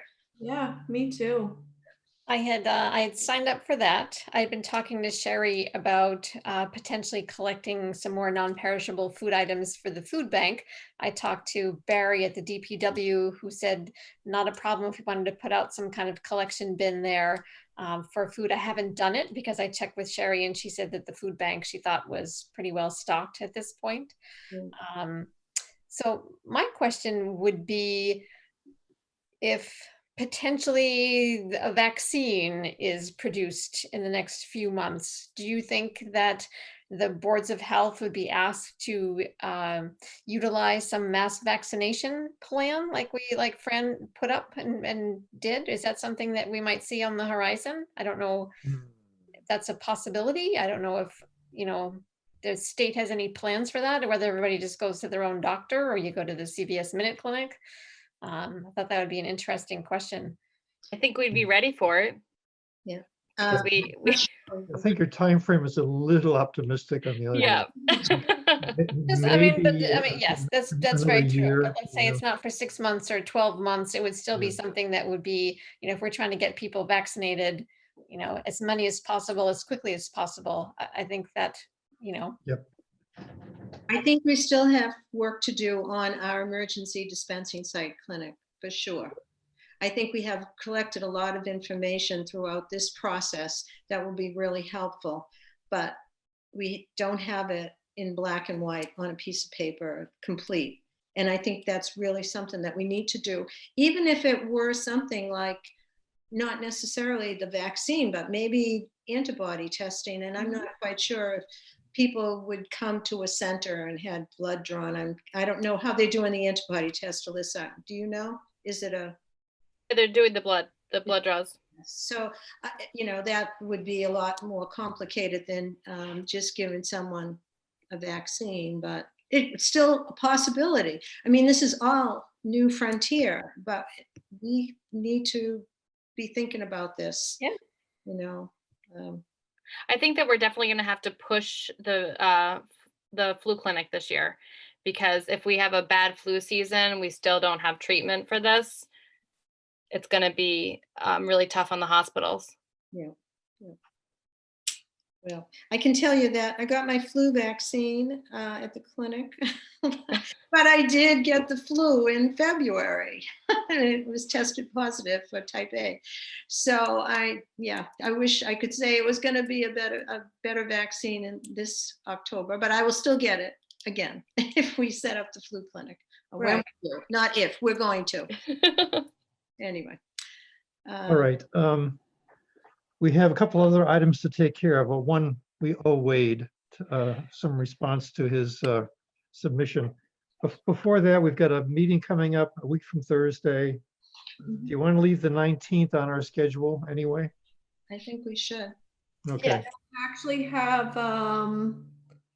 just got today, I think we've got a variance request, Wade, 58 River Road. Those plans just came in today, haven't even processed them, so, but I think we've got a variance hearing for a septic to schedule, so we'll keep the 19th on our agenda. Okay. As planned. Yeah. All right, and then so on. If we have a few minutes, folks, and we can let Alyssa go. We're going to be talking about now our septic tank regulations, which is something we have been postponing now for, I don't know, year, 2 years. Yeah, I've had people out. I do have people ask, so. Doesn't seem to be that important though. COVID-19. Well, the reason why I asked when that house was built was, so they were probably both built in 1975, right? Well, that was the big time for. I would say. There was a developer up there. Do you know the name Mario DeBona? No. Anybody on this call? No. No, Me. you do. I know you do. Yeah, a lot of houses were built on Noon Hill without necessarily the highest quality drainage systems for their septic waste. And they've been a problem for a long, long time. Well, but 1975 is a long, long time ago. Well, actually, Yeah. that's not bad. Like That was the 45 years original ago. system and it 45 years lasted this ago. long. Yeah. That's a did long, long time for Noon Hill. Did that last? The septic? Unless this is one of the, maybe the Yes. last ones, which So might have been a different those building. septic systems lasted until now. Yeah. Right? Well, they Correct. should. They If they're installed correctly and nothing, like nobody backs over with an 18-wheeler, those things should last. Okay, but I guess what the reason I asked was those two houses would not have been, they could not have used this extra space that came in 1995, right? Septic design. Forgot, what do we call this? Extras. You mean the like Reserve. The reserve tank. They wouldn't have had reserved areas. Oh, you mean like the proposal and the regulations? No, the Yes. systems, their design's too old. It wouldn't, That's right. You said they couldn't 1995. use their reserve. Right, that was the reason That's why correct. I asked the That's correct. question. Okay, because I'm trying to understand these regulations. All Okay, right. all right, go ahead. Oh, I appreciate that. Wade, I'm looking at the design right now. Yes, does it make sense to I'm looking at, focus on the highlighted material in here first? Because the rest of it is. sure, because that's, Right? yeah, the rest of it is already existing. Yeah, And parts of it that are lined out is part of the proposal to strike out. yeah, But everything that's not colored or striked out it's existing right now. yeah. Okay. So I thought maybe to speed the process up a bit, we should focus on the highlighted material. And if anybody has Oh, any yeah. questions that'd about be- any topic, we can discuss them as they come along. So, do y'all have this thing in front of you? We Or do, you have know, access to it? we had an opportunity to have Wade do just this at our meeting in February or March. Oh, you did February. this already? 18th, I think. Oh, I missed it? Oh, that's right, I did miss it. Yes. and It's all done? I was thought we what were doing it. So I was just wondering if we spent probably an hour on the You did highlighted. already. So did you, Good job, guys. did you have the chance to look at the highlighted? I did. Because you're much more knowledgeable about this. You've been listening, reading these regs for years. Well, I tell you what, actually, I mean, we could do it for again. some reason, I didn't have my engineering hat on. I was doing more of an English professor kind of look at this stuff. I had a few things I wanted to change. Just for clarity of expression as much as it was science or engineering. So, well, I mean, we can even do this offline, Wade. We don't have to spend the evening doing this. Sure. I just had a few questions. Go. And we don't need to take everybody else's time up to do that. We can do that anytime. Because you can mark it up and submit it into the office. I mean, that's what it's there for. That's what your copy's there for. Something I did add in from the last meeting, though, was section 2, number 10. What page That's you on? new. That's because section 2, general procedures for obtaining a disposal systems construction permit. It's on Yeah. section 10 on page 4. That's new Oh, from the last well, time. that's a big one. Well, that was what Yeah. we. Yeah, Eileen asked for that. Right, right. Well, something to elaborate on that. So 9 was already there the last time you guys talked and you added 10? Correct. That's correct. Uh-huh. Okay. We added all of 10? No, that was, Correct. Wow, no. who I- knew I was asking for that entire paragraph? Well, you're asking what you can do with existing design flows. Right. Yeah. So I know that's kind of wordy, but I'm just trying to catch everything. Yeah, what you wrote, I thought made sense. Actually, I had one question for you. Well, actually, there's two. One is grammatical. You have in 3 different places here the use of the expression owners to existing instead of. Is there a reason why you're using the wrong preposition here? Probably because if I made a mistake. Like number Um, 10, first line, owners to existing residential disposal systems. You don't So own should we- something, you take possession of it, not to it. Okay, There correction are a few taken. twos there that need to be changed into ofs. Okay, This, the English professor is done. That's the one thing I had to, but then after that, actually, can we just talk about, there's one, I really got to ask you this question. Let's see, is it before this? Well, maybe it comes after.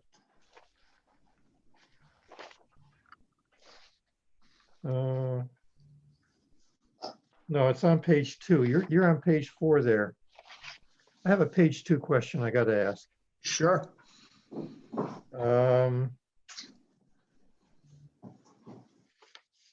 Page 2 on your definitions list, number 7, temporary sanitary facility. Toward the bottom of the page. Yes. When I Well, saw you temporary, guys gave pardon me? It's in the no, definitions. okay. Actually, I didn't think I'd get that much attention on that one, but apparently you guys focused in on it. We had a lengthy conversation about that in Did you February. already? Yeah, Or- but Because let's, I saw the Yes. word temporary sanitary facility, immediately into my brain was a porta potty. Yes, Okay, yeah. Exactly. that's what it is. Then I read this and I said, what? What do these words mean? Because they don't sound like a porta potty to me. So I wondered, Oh, there's different, it says a permitted well, a project temporary, outdoor affair. So like a, like a fair, like the Norfolk Community Day. Has to have Yeah. porta potties. Permitted Any project activity. and/or outdoor affair. Oh. All right. Permitted project and/or outdoor affair, per- which involves, no, just read the, oh yeah, permitted projects and or outdoor affairs, which involves outdoor activities for a period of 4 hours or longer per day shall provide Okay, sanitary okay. facilities You know what? as determined by the Board of Health. Yeah. I'm fine now. I mean, you can even have a subdivision being built. That's a permanent operation. And they're not providing sanitary facilities for their employees. And you don't want to go in neighboring yards to do their business. Yeah. You could have a fair, a temporary fair that hasn't provided sanitary facilities and people are going places where they shouldn't be going. So it's a catch-all. It's a net in case activities Okay. like that happen in town. All right, then the only other English thing I want to bring up is you want to get rid of at the very end of that first sentence, the S in the involves. Because projects and affairs are plural and involves should be involved. Okay. Otherwise, it's all good. All right, so let's go back to page 4. can we go to page 3 while we're here? Just Oh, you got page 3? Jennifer? Does it start with general procedures for obtaining? Yeah, page 3 goes into page 4. Okay, so general procedures under number 2, sentence 2. Could you try again? Sentence 2. The soil evaluator, is everybody with me? Uh-huh. The soil evaluator or design professional shall contact the Board of Health. Oh, no, it's a sentence above that. The applicant shall secure the services of the Massachusetts licensed soil evaluator and design professional to assist in soil profile exploration system or facility design or other necessary tests that may be needed. Or may be needed. May be needed. Okay, the B fell out.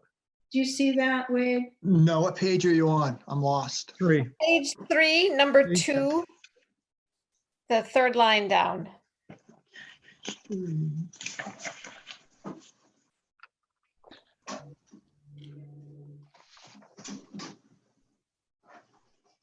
Okay, so what would be the change in that sentence? Just add the word be after may. May be needed. Maybe that's not what you wanted to say. I'm not sure. No. No, it's may be needed for design. That sounds right. For design? Oh, may be needed. Oh, I see. Okay. Yep, you're correct. Yep. Okay, going down to number 3, the 4th line down. Professional land surveyor shall be submit as follows. Shall be submitted. Okay. Or shall submit. Just you can get rid of the be. Just shall submit as follows. Whichever way you want. Take out the B. Yeah, put the be up in the sentence. Yeah, just throw an arrow. Yeah, it fell down on the page. Okay, all right. So, Tom, I didn't mean to suggest that we couldn't go through this. I was just. He was teasing you. Okay, well, we're on a roll now. Anything else on page 3? Actually, at the very bottom, last paragraph, we have another owners to, should be owners of. You see number 9? Oh, yes. Yeah, thank you. Okay, Appreciate that. no problem. And then the one above it, 8, no liabilities incurred by the town of Norfolk or its agent. Isn't its, that's a possessive, is that correct? I always have a problem Yeah, with that no one. apostrophe, please. That's right, no apostrophe. And number 8, No, I'm looking at number 8 right now. Okay, okay. just scratch the apostrophe. Yeah, Okay. Always hated that one. Mm-hmm. thank you. Appreciate it. Got a bunch of English majors here, that's the problem. Oh, I love it. You guys can actually take it and clean it up and give it back to me. I'll clean it up. That's fine. I'm good with that. So we're back to number 10 on page 4, are we? I do So you have one- no questions on the concept of of the changes? Well, the only question I really have, and this almost again sounds a little bit English majory like, that the last sentence on number 10, it says the Board of Health or agents or its agents. I recommend we say its agents, ITS, no apostrophe, or its agents do not guarantee sustainability to systems processed through recertification. Do we ever guarantee sustainability? No, but it's nice putting it in writing. Because you are allowing a recertification of an existing design. Yep. And I don't want the public to have a false sense of security that if they change their recertification of the system, that the system's going to last forever. Because the recertification will probably be adding on a bedroom to an existing design. So I Well, just want to get make all that. of that. But I'm just saying, we never guarantee anything. I mean, we are just evaluating somebody else's design and saying, yeah, it looks pretty good, but it's not our design. We're just Okay. saying it's Okay. okay. As far I as- respect that. I mean, it's up to you. It's your wording. I just place it in there. I guess I'm wearing my belt and suspenders at the same time. It's always good to be safe than sorry. Well, I understand that, but the implication is that any place we don't say we guarantee it, well, basically we are guaranteeing it. I see. But I tell you what, I still kind of like what you were trying to do here. The only thing I think I might change is the word sustainable, because these days sustainable means something a little different than the way you're using it.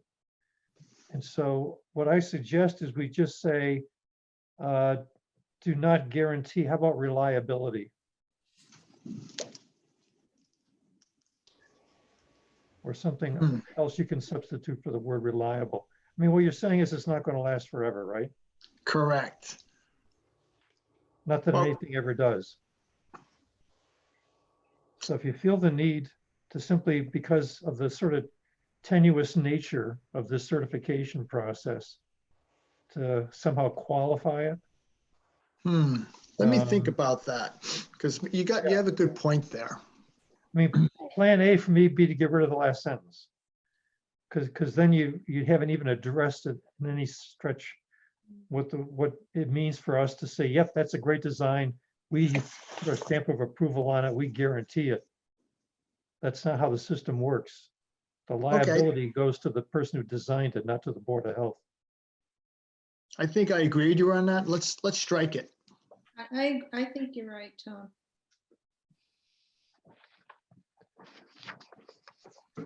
Okay, it's gone. Good, thank you.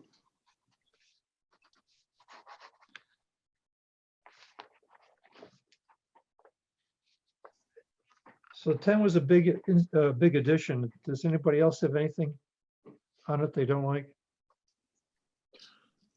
Or have questions about? Yes, if you could tell me where the other two ofs should be changing to of to help me out. You said there's a The first couple. line of Well, 10 has section it. 10. Look Yeah. at the first line in 10. I got that. Was there any other? I think there were 3 altogether. We've done 2 of them right now. Oh, okay. I thought you meant the same paragraph. Okay, good. No. The whole thing. Okay.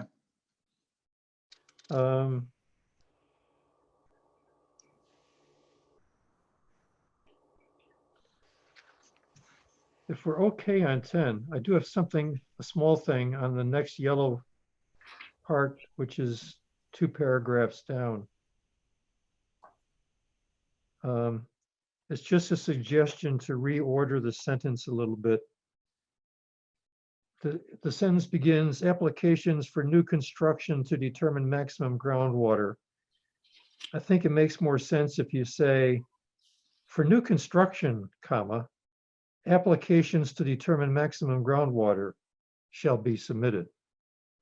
You're not submitting the construction before the 1st of April, you're submitting the application for the groundwater test. So just move that for new construction and start the sentence with it and put a comma and everything else is fine. Do you see that, Wade? Yes, yes, I do.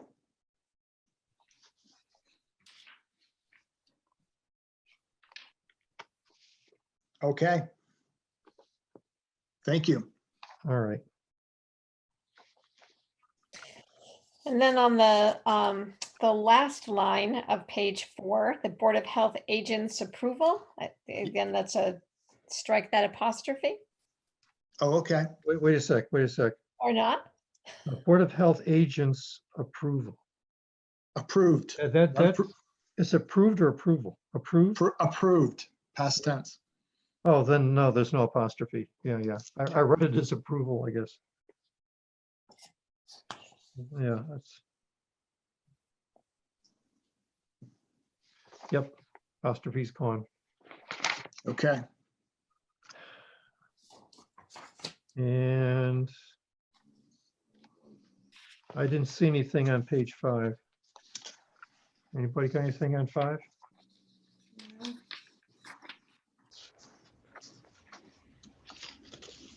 Um, 6, the highlighted text. This is the third 2 turning into of.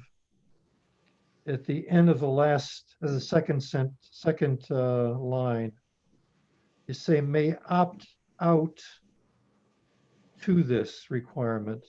You mean to say may opt out of this requirement. Of this, thank you.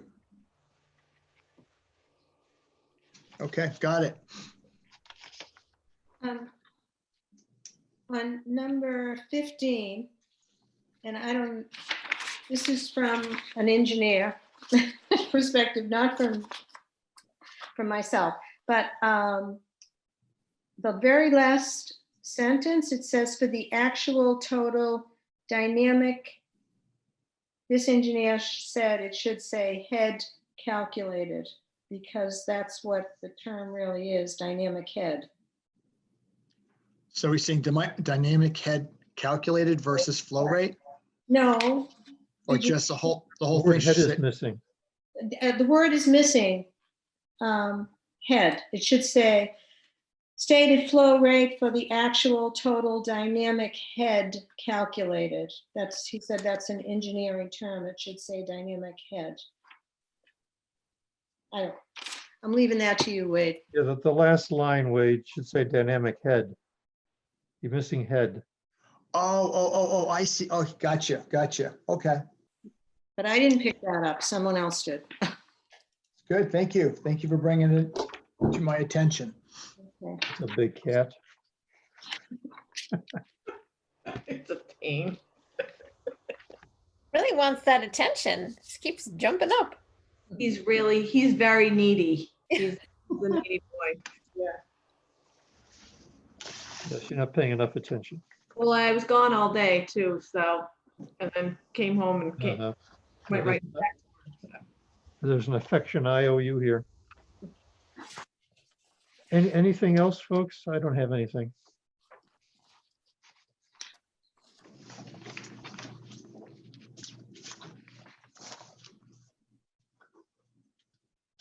So at this point, can we move this forward? Do I we would, see it again? well, it's up to you. I could do the corrections, email the corrections to you, and then it would be really wise if you went out for public comment, submitting this draft to different engineers that work in town and soil evaluators and contractors who install septic systems and see what they have to say. Give them like a 2-week period.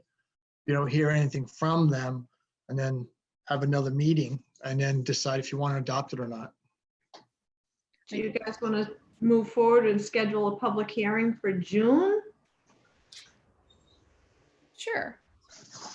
That'll give me time to advertise it and put it out for public comment. So that would be June 16th, clicking on your schedule. Mhm. So we've, maybe we'll be meeting back in person by then. Possibly, it'd be Put that on nice. it. But we'll see. We'll be wearing masks sitting around the table. Potentially, and I don't, potentially town meeting is June 8th. 9th. Okay, I knew it was the 8th of the 9th. I think the election is later in June, so June 16th.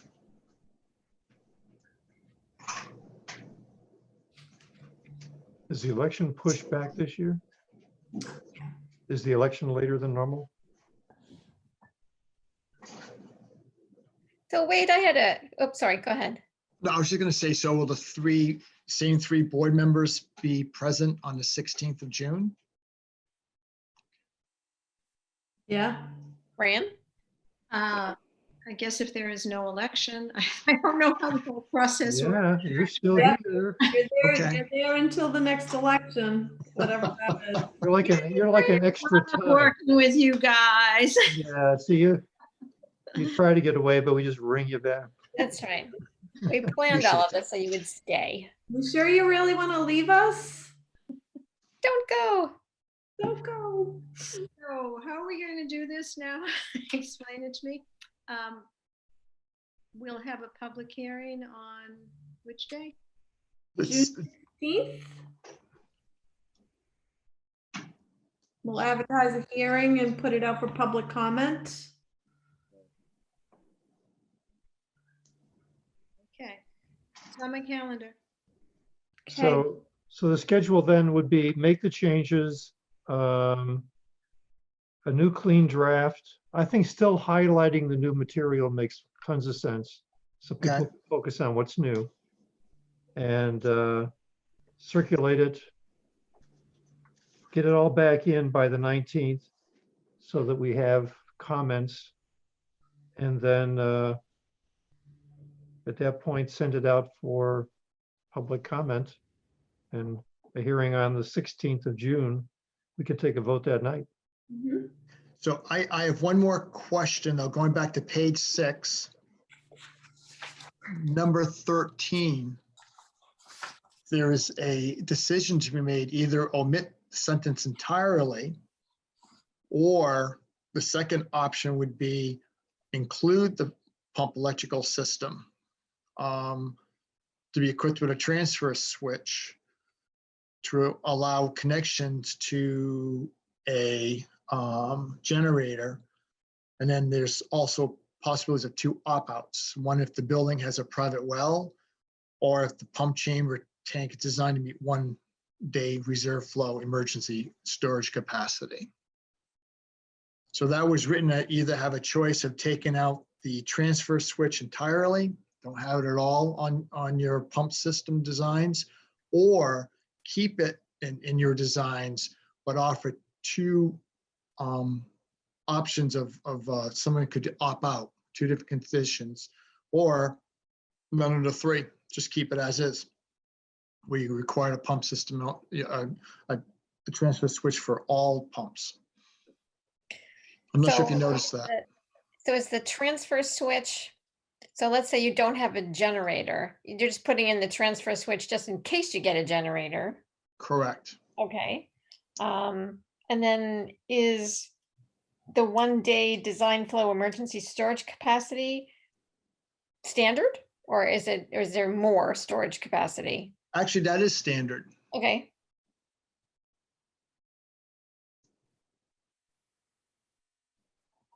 So That would be standard. It's a Title V requirement. So is it beneficial to the homeowner to have the transfer switch there when it's installed? Not if the pump stalls, it's if the house loses electricity. No, If- if it's when it's installed, when it's oh, installed. Is it okay. beneficial to just have that? Is it $100 more, $100 less? I mean, what are we talking? You're probably talking about maybe $800 or so, Okay, close to $1,000. It's a Oh. price, it's a cost thing. It's Yeah. a choice thing again, where the town requires a transfer switch. If you have a pump system, you must have a transfer switch for that pump, for the generator electrical system, but for the pump electrical system. But in this case, you're requiring it, but also you're offering 2 opt-outs for someone who doesn't really need to have a generator or doesn't care if their electricity of their house goes down, their private well isn't going to be working either. So they're not going to be generating any wastewater flow. And then the other one would be that if you do have no electricity in your house and you are using your on-site septic, you at least have 1 day design flow of use before it could back up into your house, or you have to have it pumped out. wow. Did I answer your question on that? Yeah, that doesn't seem like a whole bunch of, yeah, I think I would get a generator. Well, a lot of people like that option, but then again, yeah, well, the one way I've written it, you do have to have you have to have a generator, but you do have 2 opt-outs if you have a private well, or if you design your pump chamber to have 1 day design flow. And that's if someone wants to lower the cost of their design. Interesting. Mhm. Oh, by the way, at the very last line on your new number 13, you've got another opt-out. Two. Yeah, I caught that. Should be of, right? Oh, yeah. Yep. Thank you. Appreciate that. Okay. So we're 4 altogether. I don't know. I mean, I think that's interesting. I mean, I guess that's your choice if you don't want any running water in your house or you don't want to flush your toilet for more than a day. Well, if you don't I don't have know, one, you don't have to worry about the other, right? So, Correct. Yeah. Yeah, but that leaves people without running water or running toilet. I mean, I don't know. I guess that's that's what I guess life that's is like when you haven't got well, you know what happened in May, about, I don't know, 30 years ago, we had a snowstorm and we were no electricity for a week. right. I And, remember that. and 19 I lived in a house that had a septic tank and a well. Wow. Wow. And it turned out they had put a new road in right next to my house where they had run town water down the line. And so a good neighbor let me run 2 hoses from an outdoor spigot at the back of his house to the outdoor spigot in the back of mine. Just required 1 converter to make the connection. And it was great. I have water for the first, and a lot of other folks really had a hard time. Yeah. Yeah. I mean, I Well, can see that would be a public health problem. Yes, but your house would be uninhabitable, or you just wait out for the storm to come by and electricity to be turned back on. Most people have generators or a gen switch for their whole home, but this regulation only requires the pump in your pump chamber to have a transfer switch connection to. So if you already have a gen switch in your house, you can just hook that fuse into your pump and you're fine for the upgrade.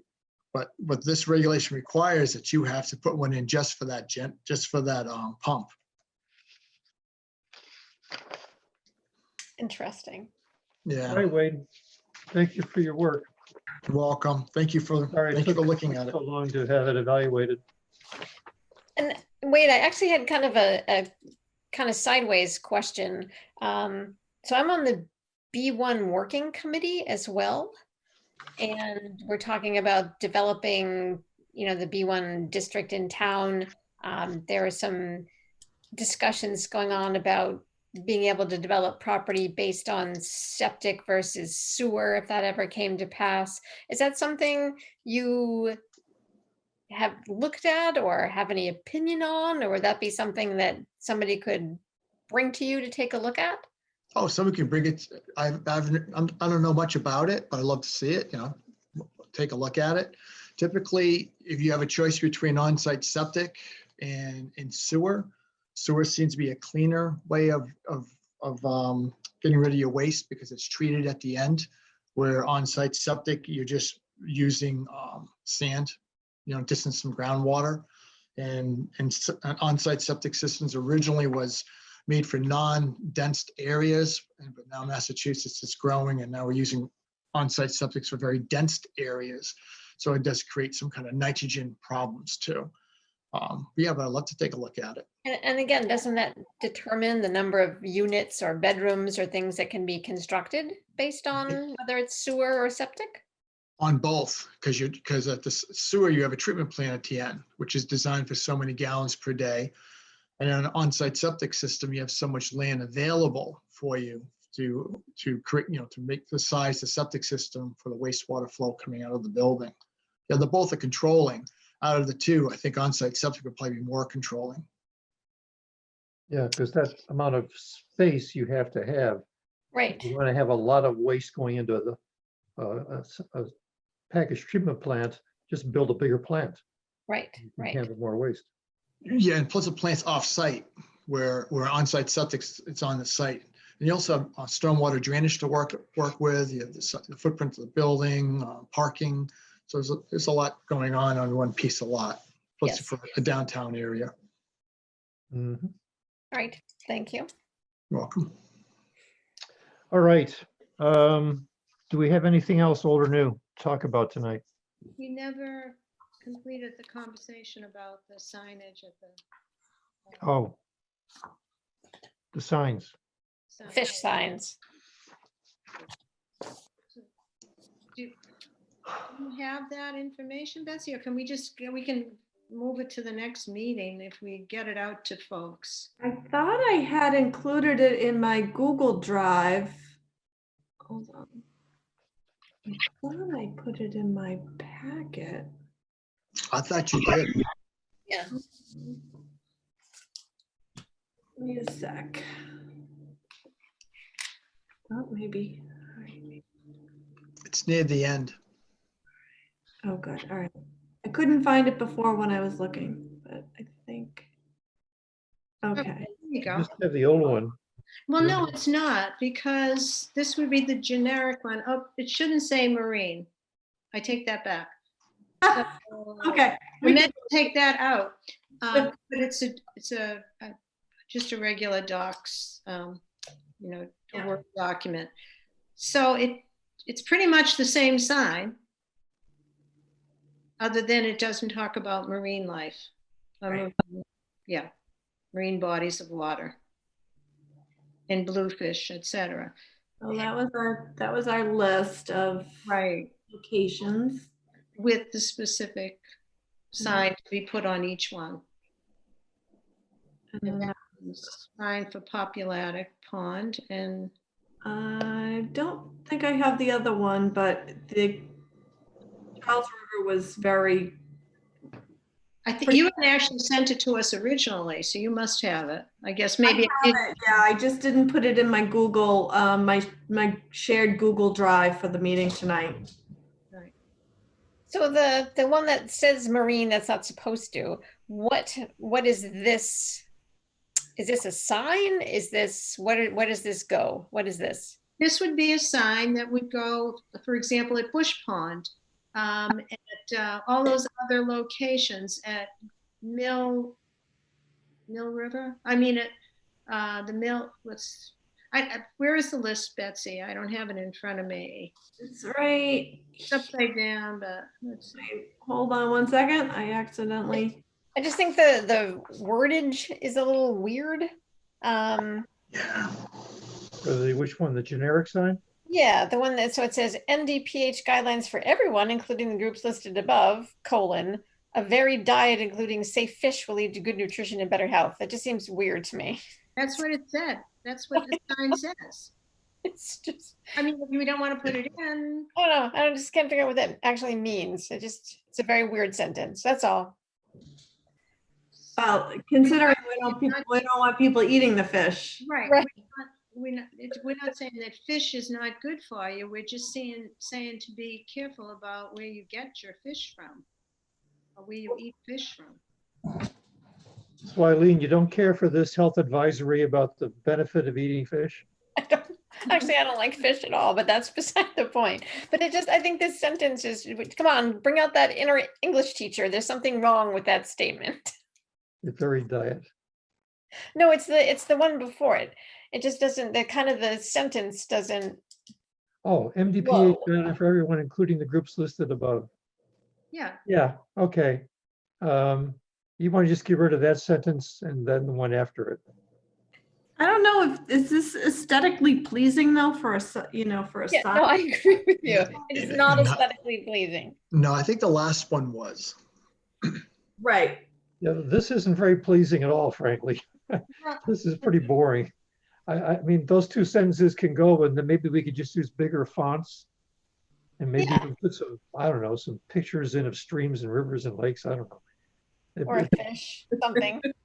It'd be fun to dress it up a little. Somebody with Yeah. a little more graphic design No, skill. exactly. I'm just giving you Right. wording that I thought would Yeah, make sense. yeah. But, and taking out the stuff about bluefish and lobster and et cetera. But We're- if you go to the next sign, I mean, do we want to put, What are the bluefish and the lobster? Were they already taken out? yeah, because they were a marine. Yeah, okay. We're just talking about fresh body Uh-huh. fish. I mean, we could use this emblem that's in the middle because the other sign from this sign, if we wanted to, or if you wanted to make it more jumping out at you. So use this framework and just pull down the information from the previous one. Well, what's wrong with this sign right here? Well, we don't want to say fish contaminated with mercury and chloridane and DDT when we're talking about Bush Pond, because we don't know whether it is or not. This is, okay, Specifically, Populatic Pond was tested. right, and this, The Charles River. We could just, we could just remove that sentence. Yeah, and put Because in it the, does have the information about children under 12, pregnant women, nursing mothers who may become pregnant, it has the, I guess I just continue to use the one sign and then just kind of modify it per body of water. yeah, sounds good too. yeah, just take out what's Much beneath the the same image. In fact, you could take out the contaminated with mercury, et cetera, and just bring down the Logo. don't eat the fish. No, there was actually something in the previous one. Oh, no, it says Dealing with- public health advisory. Yeah, just forget the whole thing.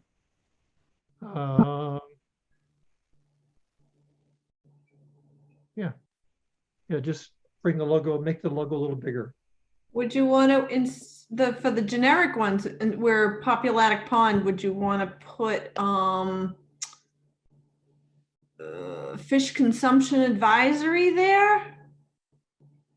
Yeah, that might not be a bad Health idea. advisory already. It says it right above Oh, it. there you go. Yeah. That's right. Public health advisory, okay. It does list, yeah, and it has Massachusetts Department of Public Health at the bottom. Yeah. So just take out the information about mercury, chloridane, DDT, and the name of the location. Yeah. And I think it would work if you can get we can look at that. Sure. I like it. Make them all kind of the same. Okay. If we had more space, maybe you could make the little box that says "Do not eat any fish, catch and release." Make it bigger. I mean, that's actually what we're trying to do here is, Mm-hmm. Yeah, and I might put like catch and release only. Yeah. yeah. now what's the difference between a stocked fish? If you can go back to the generic one, Betsy, for a minute, Yeah. scroll up. I lost it. I don't know what Oh, happened. sorry. No, that's my fault. I'm on a tablet, so.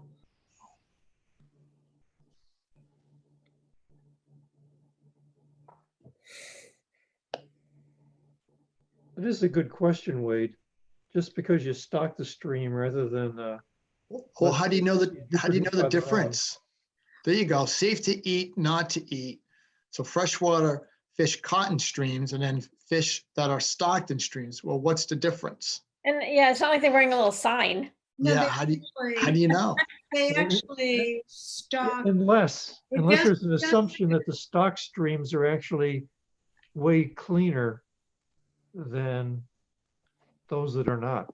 But how would you know which ones are stocked and which ones aren't? They usually post them when they stock them. I've seen them on the Charles River when I'm on my kayak. Hey, fishermen know this kind of stuff. Yeah, They it's they just know where the stock is going in. forgot that it. That's where you actually want to fish. said On this one, you know. Well, I wouldn't know the difference. Me neither. I'd just be out there. To be, I I mean, don't- he's serious fisherman, Wade.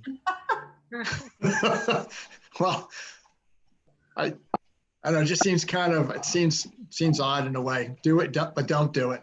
But we're not going to use this sign anyway, so it's okay. Okay, all right, just kind of curious. All right, so one sign with a little modification to make it generic. Yeah, and actually the public health advisory sign actually says that on the bottom. It says this advisory does not apply to fish that are stocked. So theirs are out there. Again, we can just make it generic by removing the populated pond stuff and then how the fish are contaminated, and then maybe change the line that says do not eat any fish, catch and release only. I would stick the word only in there. And I think that works. And I think it's a good time to really be doing this, like I said. Yeah. I'll try and maybe fix that up tomorrow. I'll send it around and see what you guys think. Okay, Great. Thanks, And I Betsy. can, and then I can have them made. awesome. Perfect. Anything else?